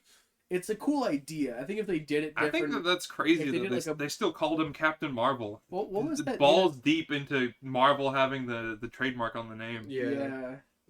That's stupid. But no, you were right. Shang Tsung's He did come first. I like one of Shazam. Shang Tsung's fatalities. Shazam is a really fun in name. MK9, he transforms into a clown and blows up the entire half of your head, I That's think great. like from the bottom jaw up. It's awesome. the Joker movie. I know it's a very popular opinion that I have. That I really enjoyed that movie. What a sheep. I I'm really feeling like love. it's I a really. very- it's DC a has fucking turned their fucking life around. But I think the raw in terms of their movies. the raw genuine emotion. Joaquin Phoenix did an incredible I think job. after the Justice League came out Portraying and the everyone Joker. said this movie fucking eats poop. I still haven't seen Joker. I think that everyone that somewhere in the higher ups in Warner Brothers must have agreed it's time to be a little bit more lax with what we do Well, with the it's like- DC properties. It's So you super get- raw. It's like you watch it and at times it's like it's uncomfortable and it's like it's kind of awkward. that- Well, that's It's the just purpose of I'm the saying, movie. It's I just think- it- yeah, it's perfect. I think Because that he's insane. They're finally showing he's not just a goof. This man is mentally unstable I and think- he needs help. I really think that I He really hates it. hope with all of my being that DC keeps going in the way that Yeah. they're going, letting directors use their characters You need to watch to Joker. to, I to would make love to. art. You need to. It The, is. the Batman is also really really good. Didn't we? I've heard the Batman was When amazing. we showed up there, didn't we end up watching like Gemini Man. we watched Gemini First Man 10 for like minutes of 10 Gemini minutes. Man. So We were like, this is not Because they Joker. put us to the wrong So- theater. DC is getting more lax. I think Marvel is getting too lax. I think that Marvel's they're getting getting too main- uptight. They're getting The studio mainstream. influence, yes, They're the getting studio dumb. influence is getting crazy Well, Marvel is just because like it's all oh, so boring. Marvel's like take She-Hulk. What does she do? Oh, she's big and strong like Hulk when She's she a gets lawyer. angry. No, she's a lawyer and she twerks. She's the lawyer. Like I don't want to get too political. I know that's a fucking hot topic, but like The She-Hulk show is Come actually on. okay. I've been watching it. The character's The first fine. the if they first do two it right. episodes were really rough. But going forward, it's gotten better. Granted, I don't have a great view on movies because I'm not a movie like connoisseur. I don't watch a ton of movies, but movies that Moon Knight, I think, is a really good example Moon Knight is phenomenal. of Moon the Knight as a studio character doing good. I love. Fucking no, I guess it just seems like from a casual perspective because I haven't seen every single Marvel movie in order. She-Hulk, As soon as it comes out, She-Hulk, both from a film's like the way it is written, the way it is filmed, that it feels like something that is meant to please. I think Disney is just spread too thin. I think they're pumping out too much shit without thinking like, okay, is this gonna be quality? Exactly. I think that they're too. She's grinning. I think that they're too focused on their fucking schedule to sit down. It's just, They And- already had like what phase 5 planned out all Yes. the way. there's too much going on. Two new Avengers movies planned. Give it to some. All like, of the original cast is gone. I'd rather see a cheaper shot, like technically worse movie with a more genuine, comic-related storyline. Like, I don't care about the incredible production value if the story sucks and the Hulk is stupid. That's where DC has been really shining. They're Giving it letting. to directors I don't know that are about Black talented. Adam. Black Adam looks like it might suck. Yeah, Like a little suck dog bit. poop. Dude, But not the Is movie. Kevin Hart gonna be in Black Adam? no, I don't think so. Oh, The damn Rock- it. But The Rock, aside from his acting, he got into incredible shape for that movie. He got crazy, dude. He got jacked. Like, if you look at the trailer, It's look at about his drive. It's about power. look at his thighs. That man is a monster, full of steroids. It's wonderful. I don't care about his acting prowess. I want to see his giant pecs and his I awesome want to see thighs. his massive man cheeks. Exactly. I'm really worried though I hope Kevin because Hart's in there. about because like that's the thing too. You know, if something's a stinker, people are gonna watch it and be like, oh, that was bad, and then they'll move on. Yeah. Did Rusty tell you the celebrity dirt that we got? I don't remember what episode it was, but The Rock doing mocap for the next Mortal Kombat game. He's gonna play the Scorpion King. He's gonna play the Scorpion Right. King, and of course there's Kevin Hart. It's gonna be like a combo character like Therator. I kind of like it.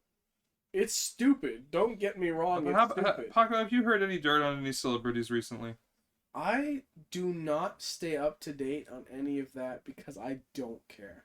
That's fair, but you gotta keep yourself in the loop a little bit. I you know? have real things to do. let I go on. me I look go up. on hikes. Yeah, I'm already on the case. I go on Don't you hikes and even I worry. read books. I don't keep up on what celebrities do. Let me get the nasty spill. I'm too dumb to care. I don't know their names.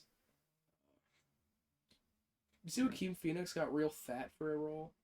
He's one of Really? those guys. Yeah, he's one of those guys that'll get like real small and then real fat, then real small. Yeah, because he was like almost anorexic for the Joker, It wasn't was- he? Yeah. Dude, I have not I- seen someone do such a fucking excellent job executing their job. Like, his whole goal was to be uncomfortable, kind of unhinged, and look gross. He did perfect. He looks mangy as fuck. He looked gross. He acted gross. He did weird dances, and he was hilarious. I know recently, God. Tom Hardy, who played Bane in Dark Knight Rises, Yeah. challenged Joaquin Phoenix to a fist fight. He was like, let's see who's the real Batman villain. He said he would have challenged Heath Ledger, but Heath Ledger's dead. Well, like, And he also not a fair challenged fight. he also challenged Joaquin Phoenix has what's his never been face? in good shape. what's his face? Fuck. The Taken guy. Don't know what you're talking about. I have no idea about that. Something Liam That's really why would you? Neeson. Oh. You should, I don't know. Can't you I was guys gonna just... say Adam Also, West. on an unrelated note, a real fact about Tom Hardy is that he recently won a jiu-jitsu tournament. Yes. Really? He is Yeah, a- he's he- badass. That's See awesome. Tom Mark Hardy kicks Zuckerberg. ass, See Mark dude. Zuckerberg's learning jujitsu and Muay Thai. He's learning how to dominate humans. He is really good. Like, him and Joe Rogan are talking about it. Apparently, he is just What a really, fucking world we live in. Huh? really good. That's insane. Because dude. the way that he explained it is he used to go on runs. He has a stressful life, like running all these things. He's in control of a lot of money. He's also the vessel on Earth for the reptilians. Exactly. And going on runs, he had too much time to think when he was running. But when you're in martial arts, You're thinking, you can't how am I going to think not about other lose? stuff. you 'cause think you about might- how are you gonna punch this guy? You might get choked blue. Yeah. So you need to think about that, and he just got really good. Spicy lady is under the couch. She just tried to get my feet. It's the Black Knight satellite. Why is he talking about the Black Knight satellite? Why are you talking about the Black Oh, don't get me started, brother. I love martial arts so much. Martial arts. Oh my god. Just the idea that I'm watching the closest thing to like gladiatorial combat, like, is you two in a cage. For me, One part of of you it is beats the the shit out of each discipline. other. It's like how the execution. The knowledge, the understanding, that like you have to have a proper temper. I think that's also part of the reason why I love Tom Hardy winning a fucking like jiu-jitsu tournament. Yeah. Because with the right discipline, you can do whatever you want. Did you know that gladiators often didn't fight to the death, and they were kind of treated more as like football? Usually it was like professional wrestling. Like there was a scripted winner to the fight, and like emperors would join in, but they'd have like their opponent would have a dull sword and like stuff like that. Yeah, it was all very real. Yeah, and then Vince McMahon says, "It was me, Austin." He And then rips off his a lot of butt section. they decapitate Stone Cold. But like the martial arts stole my heart, and I know the exact moment it happened when there's this dude named Ryan Hall. He's named the Wizard. He fights at 135 pounds. He's a tiny, hairy, skinny little nerdy dude. All right. Does he win? He is one of the most dangerous grapplers at his weight class on the planet. How? He has this crazy control and discipline on his back, which most people don't have. Some people just instinctively have like that sense of balance that you need. He dominates on the kick ground ass as a grappler in one position that no one else does. You're both on your back with your legs intertwined. It's called the 50-50 position. He so you're wins. like scissoring? Basically, like yes. Position? You have control over one of their legs, and your legs are splitting. And I wasn't making a joke. I was just asking that on a serious note, imagine, so I could visualize. One of you's on your back, like and the other one's on their side. Yeah. And you're like taint to taint. You have control over one of their legs. Mm-hmm. No one else has prowess in that position. He finishes like 50% of his fights from that position. Because once he gets you there, he's so disciplined in being in loose control of your leg that he can end a fight like that. He can twist your ankle. He can put you in like a knee version, like a knee bar, where he puts his legs around your thigh with your knee facing toes down towards him, and he hooks his arm like a guillotine choke, and he just wrenches until your knee starts to like hyperextend. You have to tap before it happens, or he'll snap your shit. Yeah. And he just has this crazy control. And like BJ Penn did the same thing, where he could put his leg behind his head without his hands. He could put his leg behind his head without using any of his hands. Like he just had this crazy. That's insane. I really love control over his body, and that underdog story of like this goofy little man could choke anyone unconscious more than likely. Whenever people you wouldn't expect to be in martial arts are like really good at them, like Maynard. Lovable. Yes, or like Mark Zuckerberg. Mark Zuckerberg. He shouldn't be good. I really love the clip where someone gets on stage at a Tool concert. Maynard just like chokes him and holds him there until security comes. He judo hip tosses him. And he just holds him down and chokes him out. The idea of like, no matter how great of a boxer you are, there's always levels to mixed martial arts. You're never finished. I think I love the showmanship of martial arts. Because there's I love the like the choreography. Like whenever you watch like a Batman movie and it's really well choreographed, and people are throwing punches and they're selling it so convincingly, and that's I really love that. The fact that the actor trained to do this, and that they got people who were willing to train with him to do the fights. On the opposite end of the spectrum, that scene in I don't fucking know which Star Wars movie when Rey like kicks 3 guys away at the same time. Yeah, no, that's no good. Here's the Force though. She can enhance it. Shut up. She doesn't. She barely has the Force. Like things like Don't even get me started on Star Wars. I could complain about that for days. We can do that on another pod. There's an episode right there. Yeah, there you go. I won't be a part of that one because I have no knowledge. That's like, fine. Everyone knows like Conor McGregor. Yeah. Dominant, but not on the ground. Khabib Nurmagomedov. Yeah, it's really hard to be a good grappler just because it's hard to It's hard to know what you're doing. Yeah, you have to be heavily trained in it. So he is an elite striker. He knocked people out all the time. Mm-hmm. But there's levels. Khabib held him down the entire fight, dominated with That's like why time and Cupcake. control. That's why Cupcake was the boss. He punched him in the face. He smothered him, put his shoulder in his mouth, and put his hand on his face and pushed him away. But And whenever I say Conor Cupcake, lost that fight. whenever I say Cupcake, I'm talking about Daniel Cormier, Yeah, because he's former a big long-standing chunky, champ. a big chunky pound for pound champion. He just he takes you down. He's just too big. I hate when referees stand up fights. That's because in a fight, like I think that Cupcake is kind of spicy. Don't stand up there. She's trying to steal your hair tie. Yeah, I know. I hate when they stand up fights. 'Cause, like if you spend too much time holding someone down and not doing any damage, they stand you up because they think it's boring, I guess. But like in that scenario, in that fight, if someone can hold you down and you can't get up, that is your problem. Yeah. That like they are obviously better. Well, I think So the difference is It should work. Like, whenever they just lay on you. yeah, but that's the thing. If you can't, you're the same weight. You make the same weight class. If he can hold you down, you're just shit out of luck, and you should figure it out. Yeah, I guess you have a point. I mean, like you're a mix. If you want to stand up and fight, be a boxer. Yeah. Join kickboxing. This is mixed martial Boxing arts. is crazy Someone too. can take you Kickboxing down. is Just sick. seeing what people can, or like bare knuckle boxing. Oh my god, There's a dude named Mike Perry who went from that's super UFC hardcore to shit. bare knuckle boxing.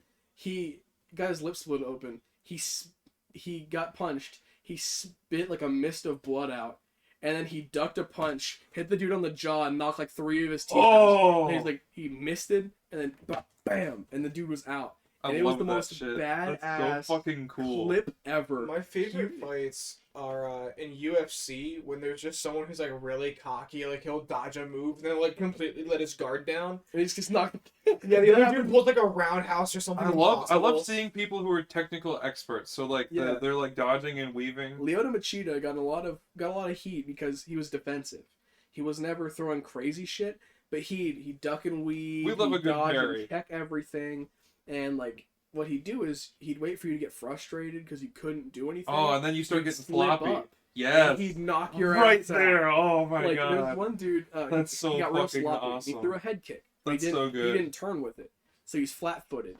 And Lyoto Machida just threw a front kick, heel straight to the dude's nose. Bam, Oh. out. Whenever that's some immediately like out. Taskmaster No, shit. like, Whenever you just find the opening and you have the No, tools but, to like, exploit that's, it. that's an awesome fighting style though. But people hated it because they're like, it's boring. He's just It's not dodging. boring. I'm like, It's so dude, fucking Do cool. you know how watching difficult it watching is? someone duck and weave around all these it's hits, so interesting. and then only to find that one fucking Yeah. flaw, and then bam. Or like, that's I like it. the dudes that they just throw little things and they win the fight.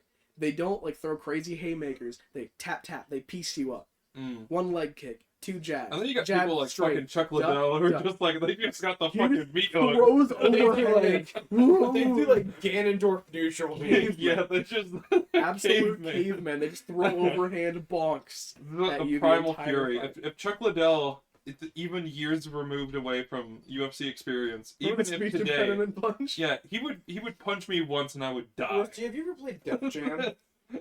No, I know what it There's is. some dudes that are so punch drunk, but you can't understand what they're saying when I they want talk. to play Def Jam so bad. I always think it's really fun whenever you just have a couple brawlers just going in, fucking slugging it out.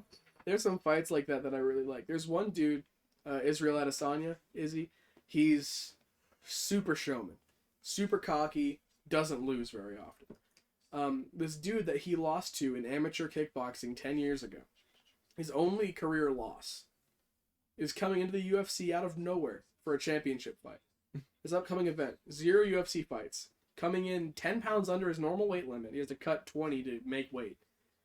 And everyone's like, you can't just do that. Like, there's a ranking system. Your champion 1 through 15. Those are the people that are contending. Mm-hmm. But since this was a rivalry where that dude knocked him out 10 years ago, he is being brought from the American Kickboxing Academy straight to the main event to the UFC, and everyone's like, "We knocked him out before." I'm like, "Yeah, 10 years ago, before this dude's a 3-time UFC champ. Like, if he couldn't take an elite kickboxer, he wouldn't be here." So this dude who also shouldn't be here is right there now, and I think it's gonna suck. That dude's not gonna make weight. He's gonna come in 10 pounds too heavy because he's not that weight, and he's gonna get knocked out because he doesn't know what he's doing. Yeah. He's a kickboxer. He's gonna get taken down and have no clue what's happening.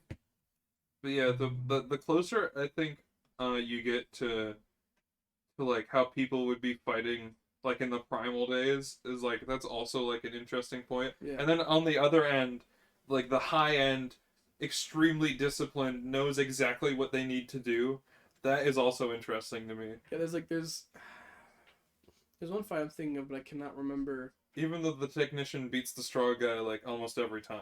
There's a lot of the time that happens, but Sometimes the strong guy gets lucky. Brock Brock Lesnar is Lesnar's the biggest exception. He's got super armor. He showed Brock Lesnar is a fucking brick wall of a human being. Showed up straight out of WWE. Didn't he like blow up his liver and keep fighting? Yeah, yeah, dude. They torched him. No, he stopped after that. Oh, He was okay. world champ. He got his liver like exploded. He had to stop. He went back to WWE. He caught a knee. The knee hit him in his rib, punctured his liver. Fuck.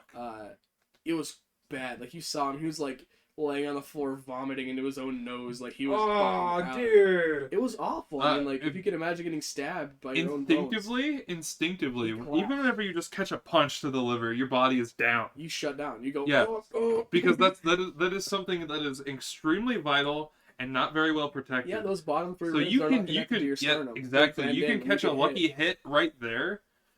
That person's down But Brock Lesnar was quicker weird. than a punch to the nose. He was an Olympic wrestler. He was a great. He was not Olympic. He quit before. He was a collegiate wrestler, pretty good. But he came in and he was like, "You've been a professional wrestler. You've been in the NFL. What the hell are you doing here?" Brock Lesnar's a fucking monster. Yeah, think about this. I remember watching him fight back in the day, and he's fucking insane. The thing is, he couldn't really box. He had no jiu-jitsu. I think his He thing was could that wrestle. he could take punishment. You could beat the shit out of him. He would take you down, and he would beat the shit out of you. Yes, once Like- he has you where he wants you, it doesn't matter how he's hitting. The force he's got behind his blows is insane. But he learned by the end of his career jiu-jitsu, so that because wrestlers are great when they're on top of you. Yeah, When they're on top, they can beat the shit out of you until you give up. But as soon as they're on their back in wrestling, that's the end. So in this fight, you don't know what to do. But then he learned how to submit people from the bottom.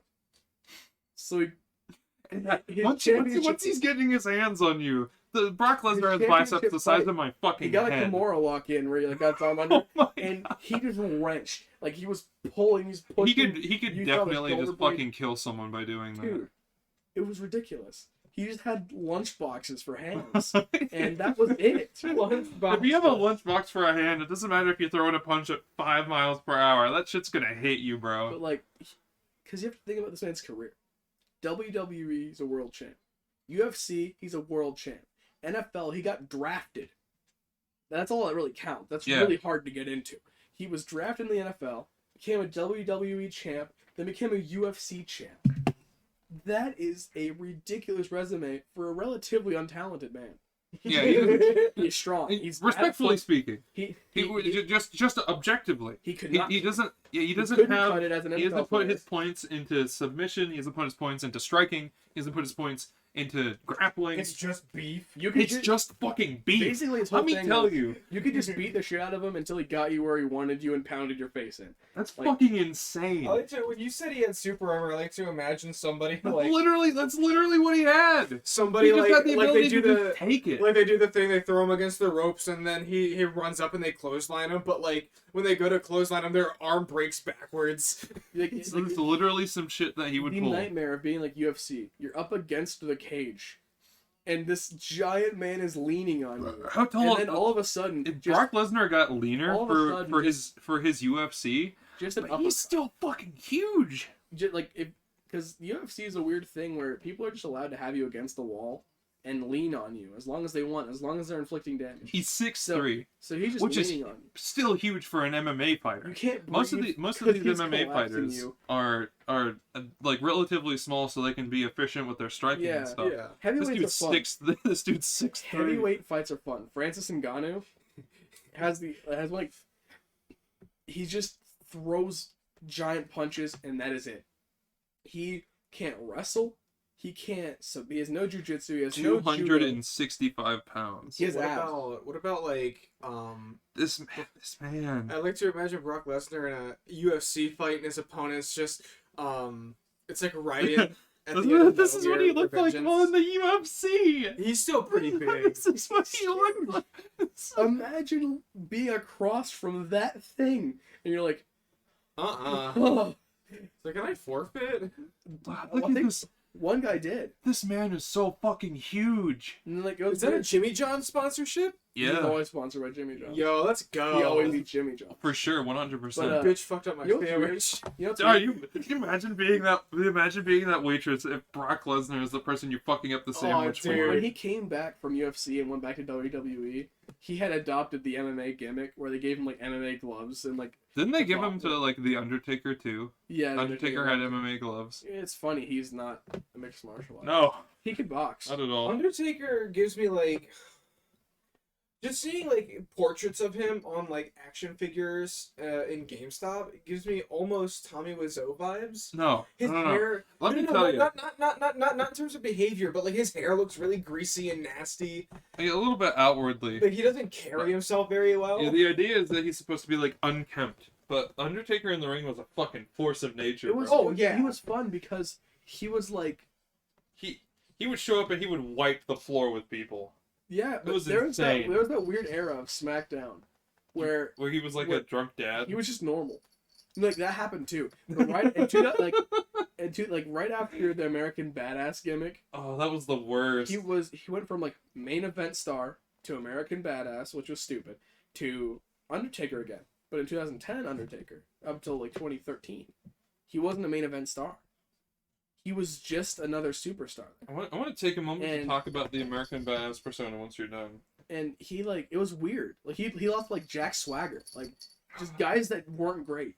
And then he went on to win like 24 The straight streak, WrestleMania fights. And then Brock Lesnar beat his ass. I was watching Were we it. watching that together? Or was it just me that was watching that? I think I was watching it with you. We were watching it together, and Brock Lesnar ended the streak. And we were like, oh, no way. Because like that streak existed I know that before I was born. some of them still resent that choice was made to end the streak. I think it was dumb, but Undertaker's best years were going to be behind him before too long. Yeah, So give it to somebody well. that deserves it. yeah. Like, it's just I don't know. It's one of those things. It's not real. But when people bring up that wrestling isn't real, like, why do you watch it? It's not real. I'm like, do you watch the movies? story. Yeah, Do exactly. you watch sitcoms? Those aren't real. You just want to see the story. You want to see the fun thing happen, and it happens. UFC's different. UFC is real. Mhm. They genuinely get fucked up. Mhm. But it's a different So vibe. There's not as much Yeah. showmanship. There's no promos and people promos still are have fun. their they still play it up though, which is fun. Yeah, but it's like a legit. It's just who their personality is. Conor McGregor's great at that. He talks so much shit. He retired. He still talks shit to nobody. Like just random people. Like the dude on the prelims is Guy getting on shit Twitter. talked to him by Conor McGregor, and you're like, what? What did I do? All right, so let me take a moment here to tell American you, Gavin, Badass. about the American Badass Okay. angle for Undertaker. So, up until this moment, Undertaker has as you see him, you know, he's this like almost like a dark god of wrestling. Okay. And then for Phenom, the dead man. for some reason they decided to make him like a southern like brawler he guy. came down on a motorcycle. He had a bandana on and he had a big beer gut. What the fuck? He came down to the ring on a They motorcycle. basically stole like Stone Cold's bit. and he wasn't great. No, And then terrible. And then one day, he just came back. Like he As just the was the Undertaker? dead man again. it's like comics. It's like they just retconned Like it. it was always the Undertaker, but it went from the dead man. Before that point, he was like they were like a zombie, like yeah, like he undead. was like reanimated, And like then- Solomon Grundy. Yeah, and then he was the American Badass for no reason, And then he went straight back to like Undertaker, but not the zombie one, just like the old man, the old wise man that dominated all the time. I think that my favorite era of The Undertaker is the early years with Paul Bearer. It's because he did such a great job of talking up. The early era, actually, Ow! was before, like right before he was around for a while before that. Yes, yeah. But him with Paul as wrestlers Bearer, often are. you know what I loved? When they were like, we need an answer. Do you So remember they brought in Kane, and Paul Bearer Oh, jumped yeah. ship to Kane. And then they were like, this isn't working. All right. Undertaker beat the shit out of Kane, and he did. And then they're brothers. And then they're everyone's brothers. like, oh my god. And it was Because awesome. the gimmick for Undertaker, part of his backstory was that all of his family died in a fire. And they bring Kane in, and Kane wears this mask that obscures his face. And the story is that he is his brother who was disfigured by the fire. And he destroyed the house. He killed everyone. I liked Yeah. South Park's episode on wrestling. How does it go? So the four boys, Stan, Kenny, Kyle, and Cartman, they all watch WWE, Yeah. and they're like, dude, we gotta go to wrestling. So they go to wrestling in their school, but they're wearing like the one piece and like the Yeah. headgear. Yeah. And it's like, okay, boys, I need you to get on your hands and knees. And now you come up behind him, put your hands on his waist, and they're like, dude, this is just gay sex. And he's like, no, this is wrestling. This is real wrestling. And they're like, we want to do pile drivers. So That's they how it is for a lot of people. they're like, this is stupid. So Ow. they essentially drop the class or the club or whatever, and they start doing it just in their backyard with their own personas. They write scripts. People do I this. used to watch People the do shit this out in of that. real life. No, but then it got to a point like it started with like one redneck. He's like, "What's this boy talking about? His wife had a miscarriage." They're like 9. And then by the end of the episode, they have like bleachers and lights like all around the fucking backyard. They have like real agents. Like there's this. That's what I love about South Park. They'll take something to their logical extent, and then they'll take that into the fucking moon. And then the original wrestling teacher, he comes to the ring and he's like, "This isn't real wrestling." Like a big heartfelt speech, and they're like, "Shut up!" And then they get on with the exaggerated You wrestling. know, Vince McMahon has a list of words that you can't say. What? Professional wrestling is one of them. Title shot you cannot say. What? Does CM Punk hit all of the notes in his speech? Oh, he fucks everything up. Yeah, That I love pipe bomb that. speech where he went off script That's so is the good. greatest wrestling moment ever. For Because sure. he just So basically let's- he took the microphone. Let's explain it to you, a normie. CM Damn Punk. Yeah, explain it to a normie. He has been a rebellious superstar his entire career. Yeah. He was not supposed to take off, but fans loved him. And He his- looked super punk. He was straight edge. So kids stopped doing drugs and they stayed punk. It was pretty cool. He was a great heel. Everyone hated God, him. he had some charisma. But at one point he changed a little bit and he became like a face, like he was the hero. But he was the one that kept it real. And he was like, fuck the man, you know? Yeah. And one day, that's because he genuinely hated Didn't they want him owners. to? What was it? What was the crux behind them firing him? They wanted him to drop the belt in his hometown. And he messed the match up. He kept the belt and he took off into the crowd with it. Was AJ Lee fired by this point, or was Yes, she? that was okay. already. She had already been fired because they broke up, and she was like stalking people. She was I being. think that they're weird. still married. They are now, yeah. Cool. That was like, but he at one point, right before he did this thing where he took over the match, won against the boss's will, and took the title home. Like he took the actual belt home. Mhm. He took the microphone right before the show went off air, and he sat at the top of the ramp, like the entrance ramp, and he went on this giant rant Just about talking how a bunch shitty of the owner shit ton of is, shit, bro. how much bullshit all the stars go through, how underpaid they are, how dumb the fans are, how pissed he is at the situation. Like he was just going off God, it was legendary. until security made him leave. I was gonna say, how'd that turn out for him? He got fired. Yeah. He went to the UFC. Because of that speech.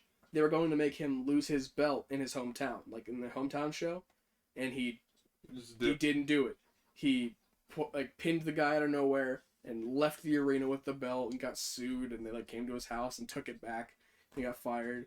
went to the UFC, got his ass beat. Now he's in AEW. Pretty I guess he's long doing a ago. pretty good job there. In AEW, he's probably done. Oh, He shit. went off again. He did Again? another pipe bomb speech on Tony Khan, the owner Awesome. of AEW. So this man is just unhinged. I love him because he has Perhaps. so much charisma. Everyone loves him He except might for be the unhinged, boss. but he's true to what he believes in. Yeah, Oh, yeah, you gotta absolutely. give him That's respect for that. respectable. Yeah, exactly. He complains about like the other wrestlers' wages. He complains about the rules. He complains about like how some people get pushed and some people get shoved way down. Yeah. And he's I just know he's AEW cool. is a lot better than WWE I've these heard it. days. I've watched like one. In terms episode. of like how they treat their superstars. Yeah. You gave me a pool noodle I know- and you got a shotgun. I know. That's how it feels. I know AEW is a lot like how Image Comics was. It's how So the crux behind Image Comics is a bunch of artists and writers felt like they weren't getting their well due for the characters that they created, like as part of Marvel and DC. Yeah. So they shot off in the 90s. They shot off into their own thing called Image Comics, where the creators of the comics have full lease yeah. to use their characters in whatever they want. Yeah, you told me about this before. Yeah. Like, Dean Ambrose is one of those guys in WWE. He was part of a team. The team broke up, That's where Spawn comes from. and he Mhm. And Invincible. Yeah.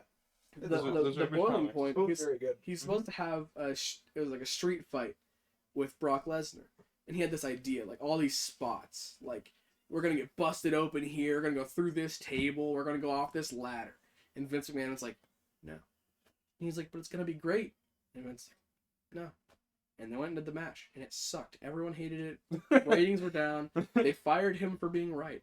He went to AEW and put on this crazy show, like blood everywhere, broken glass. That's another thing They too. fought out of the arena. And let the WWE has streets- gotten so stale. AEW is like a breath of fresh air. AEW is the new I ECW. guess we're coming up on the 2-hour mark. All right. Pretty damn Yeah, close. we'll close it off We'll before close too it long. off, yeah. Aqua's got to go to bed soon, anyways. Yeah, I'm so late. Yeah, it's almost I go to 1. bed at like Oh my 10:30 God, most really? nights. Yes. Holy It's shit! 12:40. I'm gonna show up to work. Like, what's wrong with you? I'm like, oh.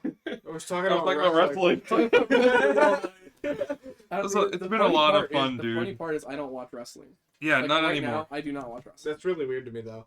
I used to love. He doesn't watch it anymore. Yeah. I was so obsessed for most of my life. Oh yeah, me too. But Didn't WWE you, fell didn't apart. you guys burn action figures on the sidewalk? Yeah, we Yep. had a bunch of. I still have them. Most of them were either ones that we had better versions of, or characters or wrestlers that we didn't care Yeah, about. there are basics and there are elites. Elites have more articulation, so I'd get the elite and fuck up the basic. Of course, yeah.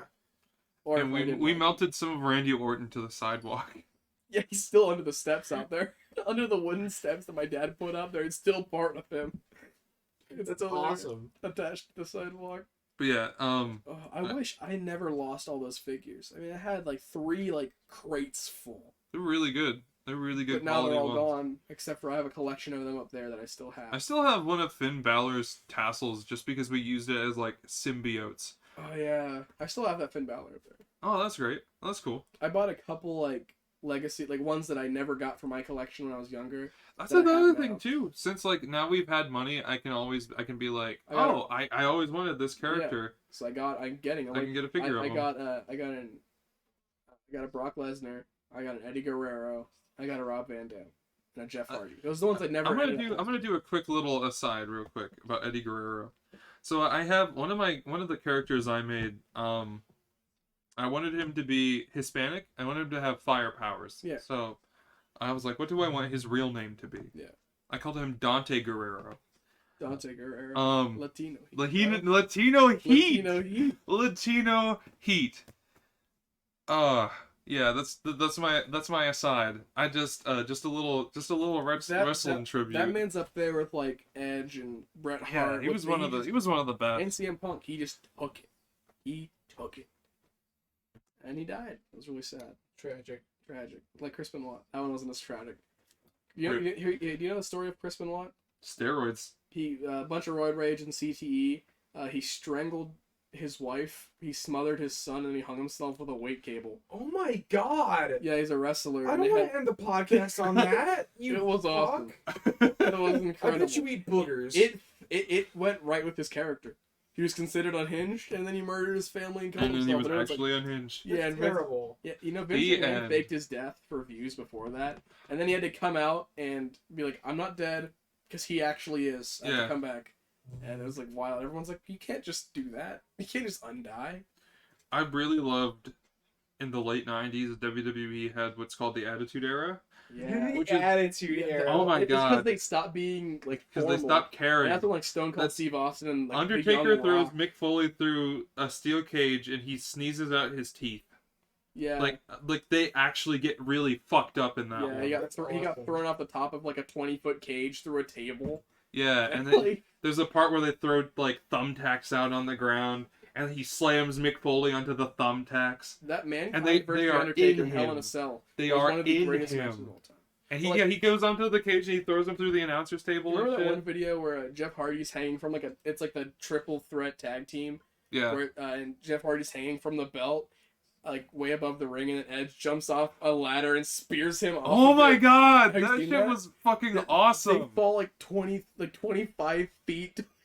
And like Jeff Hardy, like he messed up his vertebrae in his back. Yeah, and all his wrestling used to be discs were fucking messed up. insane. Dude, that was when it was great. That was Yeah, entertaining. for sure. It was fun because everyone was dying. That's why Jeff Hardy's addicted to painkillers now. Everyone was blowing themselves apart, basically. Mick Foley just took it. He sneezed out Well, his teeth. He lost He's his such ear. a nice guy, He too. lost his ear. He's always so happy-go-lucky about everything. He has like a nice, loving family. It's turned into like this brother podcast where Gavin's. Yeah, It's pretty just much. us reminiscing. I about don't know. you. I don't know dick about wrestling. We should. Well, we now should you sit know. down and watch wrestling sometime.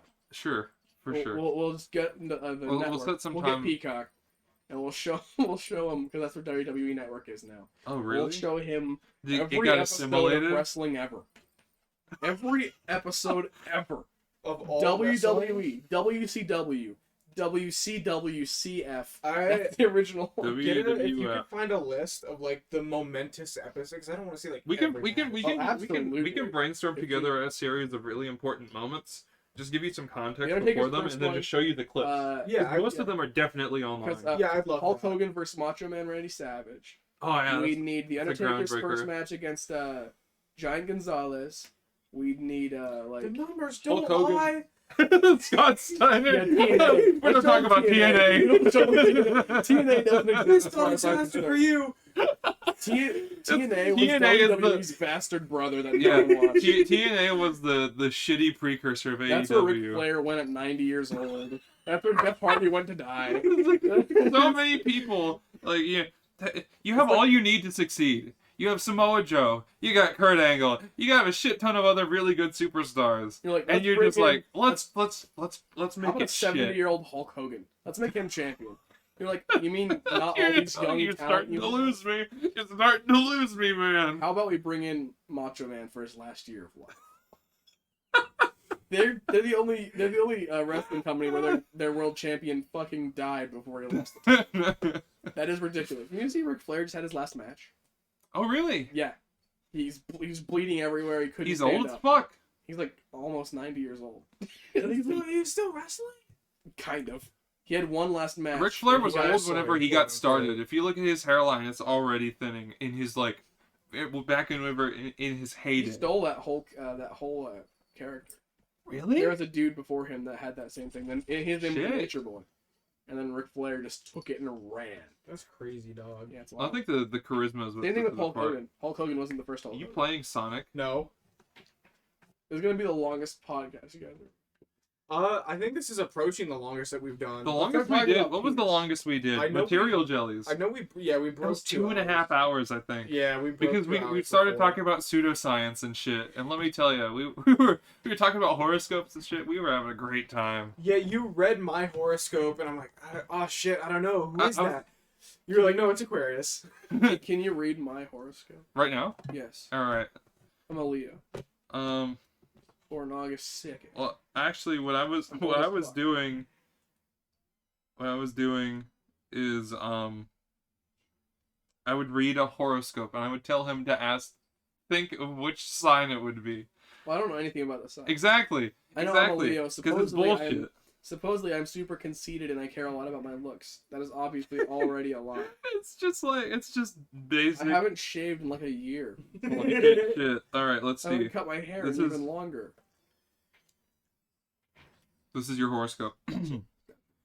You have an introspective nature, Leo. Oh shit! That we For were just the- talking about For that. the last few weeks, you've been reflecting on and assessing what does and doesn't work in your life. Oh my god. It's likely that you are some kind of major change.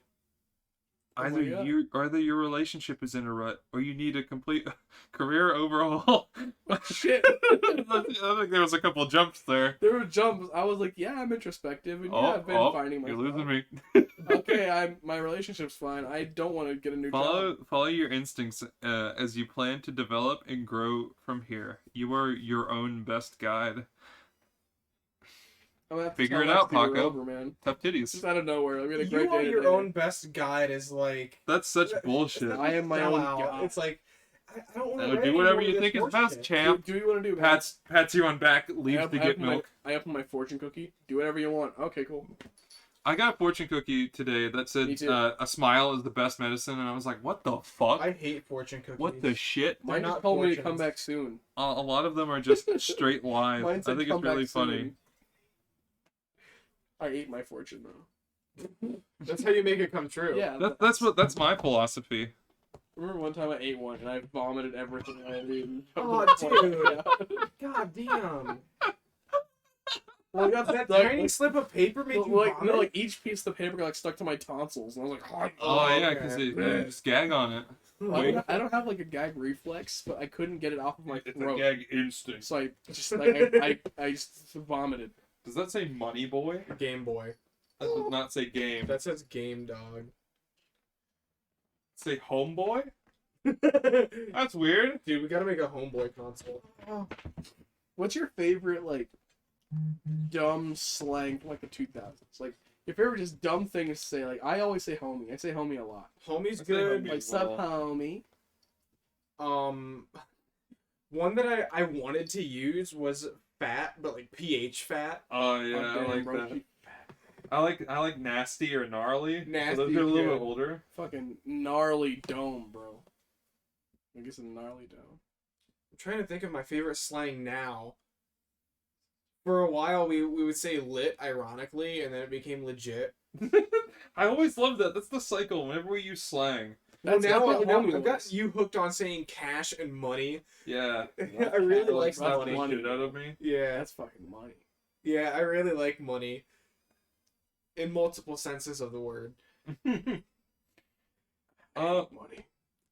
Take it. Dude, I hate it. that's I love the government. Take it. that's Peace Sells by Take it Megadeth. off. What do you mean I don't believe in God? I talk to him every day. What do you mean I don't support your system? I go to court when I have to. Wow. What do you mean I can't get to work on time? Got nothing better to do? What do you mean I don't pay my bills? What do you think, I'm broke? Yeah. Yeah, I do. I love Peace Sells. Peace Sells is great. Pretty sales. But who's buying buying it? it? The end is what's really money. Money, bro. Yeah, Megadeth is simultaneously full of shit and also badass as hell. I've realized that whenever the best way to mess with people when they do something wrong is to call them like a friendly term in a disappointed way. My friend, one of the guys I was working with, he was Oh, taping up buddy. a kid and it fell. I was like, homie. Come on. Yeah, exactly. I was like, That hurts so much worse Come than on, if you respect actually me. said something hurtful. Homie's just like, it's like, homie, like, homeboy.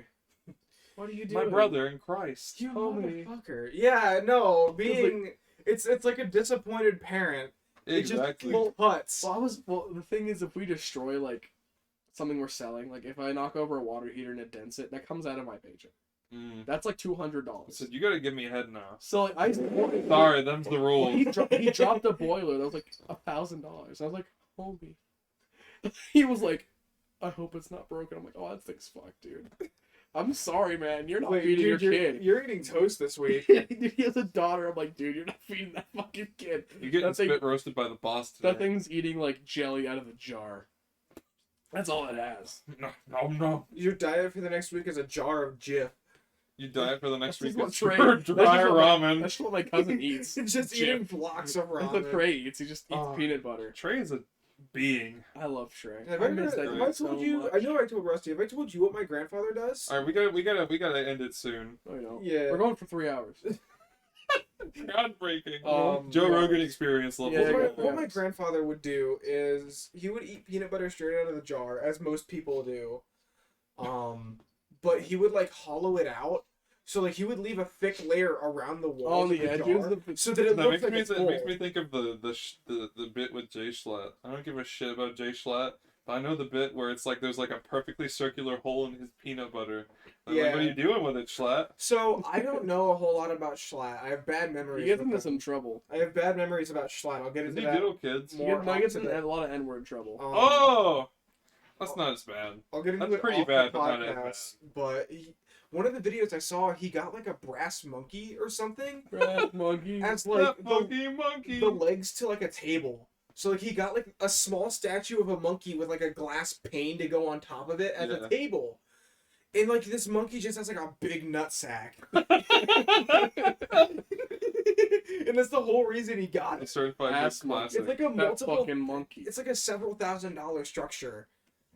What does he do with it? He uses it to hold his food. Yeah. And it's got big nuts. Which I want to raise the orangutans to fight. I want to like load Some them Joe up Rogan and throw shit. them alright, no, Ketamine. this is and like Yeah, steroids. you juice them up with like And LSD I and don't wanna, ketamine. alright, Yeah, guys, Spin them around and you put them into I don't- the ring. I don't want to piss Spin off. around. I don't want to piss off Put them Peter. in a cage. I don't want to piss off And Peter. then just go and start for like a day. So we're So gonna eat our magic mushrooms. And we go in there swinging, like eating the fence, and they're like they fight each other and they just rip each other open. Jesus it's Christ. like that bit in Hardcore Henry whenever he turns on all those super soldiers and they're just dumb and lobbing hits at each other. Yeah, What if, wait, what if I fill a gorilla with creatine? And then I just put a man in there. Jibbed. It just holds him down and just like noodle arm banging his head to the ground. Throws double like down hand like down. so fucking wrong with you guys. So this is a great way to end the I want to podcast. raise orangutans to fight each So other. we should Like have fighting called dogs. it orangutan jellies. Well, we didn't know we'd Nothing get to This is here. the real monkey We episode. didn't know we'd get here. So retail. Uh, We're gonna start about retail now. Close up with finishing retail thoughts. It's a lot of fun if you get a place that you love to work at, but typically it's going to be shit regardless. Spicy People Lady looked suck. interested in what you have to say. Consumers suck. A lot of consumers do suck. Fine. Consumers suck. So I don't give a Stop shit. buying things. Stop coming to us No, with... normalize living off the land. So if you're gonna- The masculine urge to drop off the grid and live on your own devices. If you I guys are want- going to come to us with looking for something to purchase, Get the fuck away from me. do not... No, I don't mind that. Don't touch me. I don't work off commission. Don't come buy from us. Do not deny all of the information we give you. Publicly dissuades people from going to your company. Yeah, don't come here. I don't get paid off commission. I don't care if you Yeah, suck. don't come to GameStop. Fuck you. I have not disclosed. Get where out I of work. our I cellar. have not disclosed Get the where I fuck work. away from my jelly. You stay away from my jelly. Peace.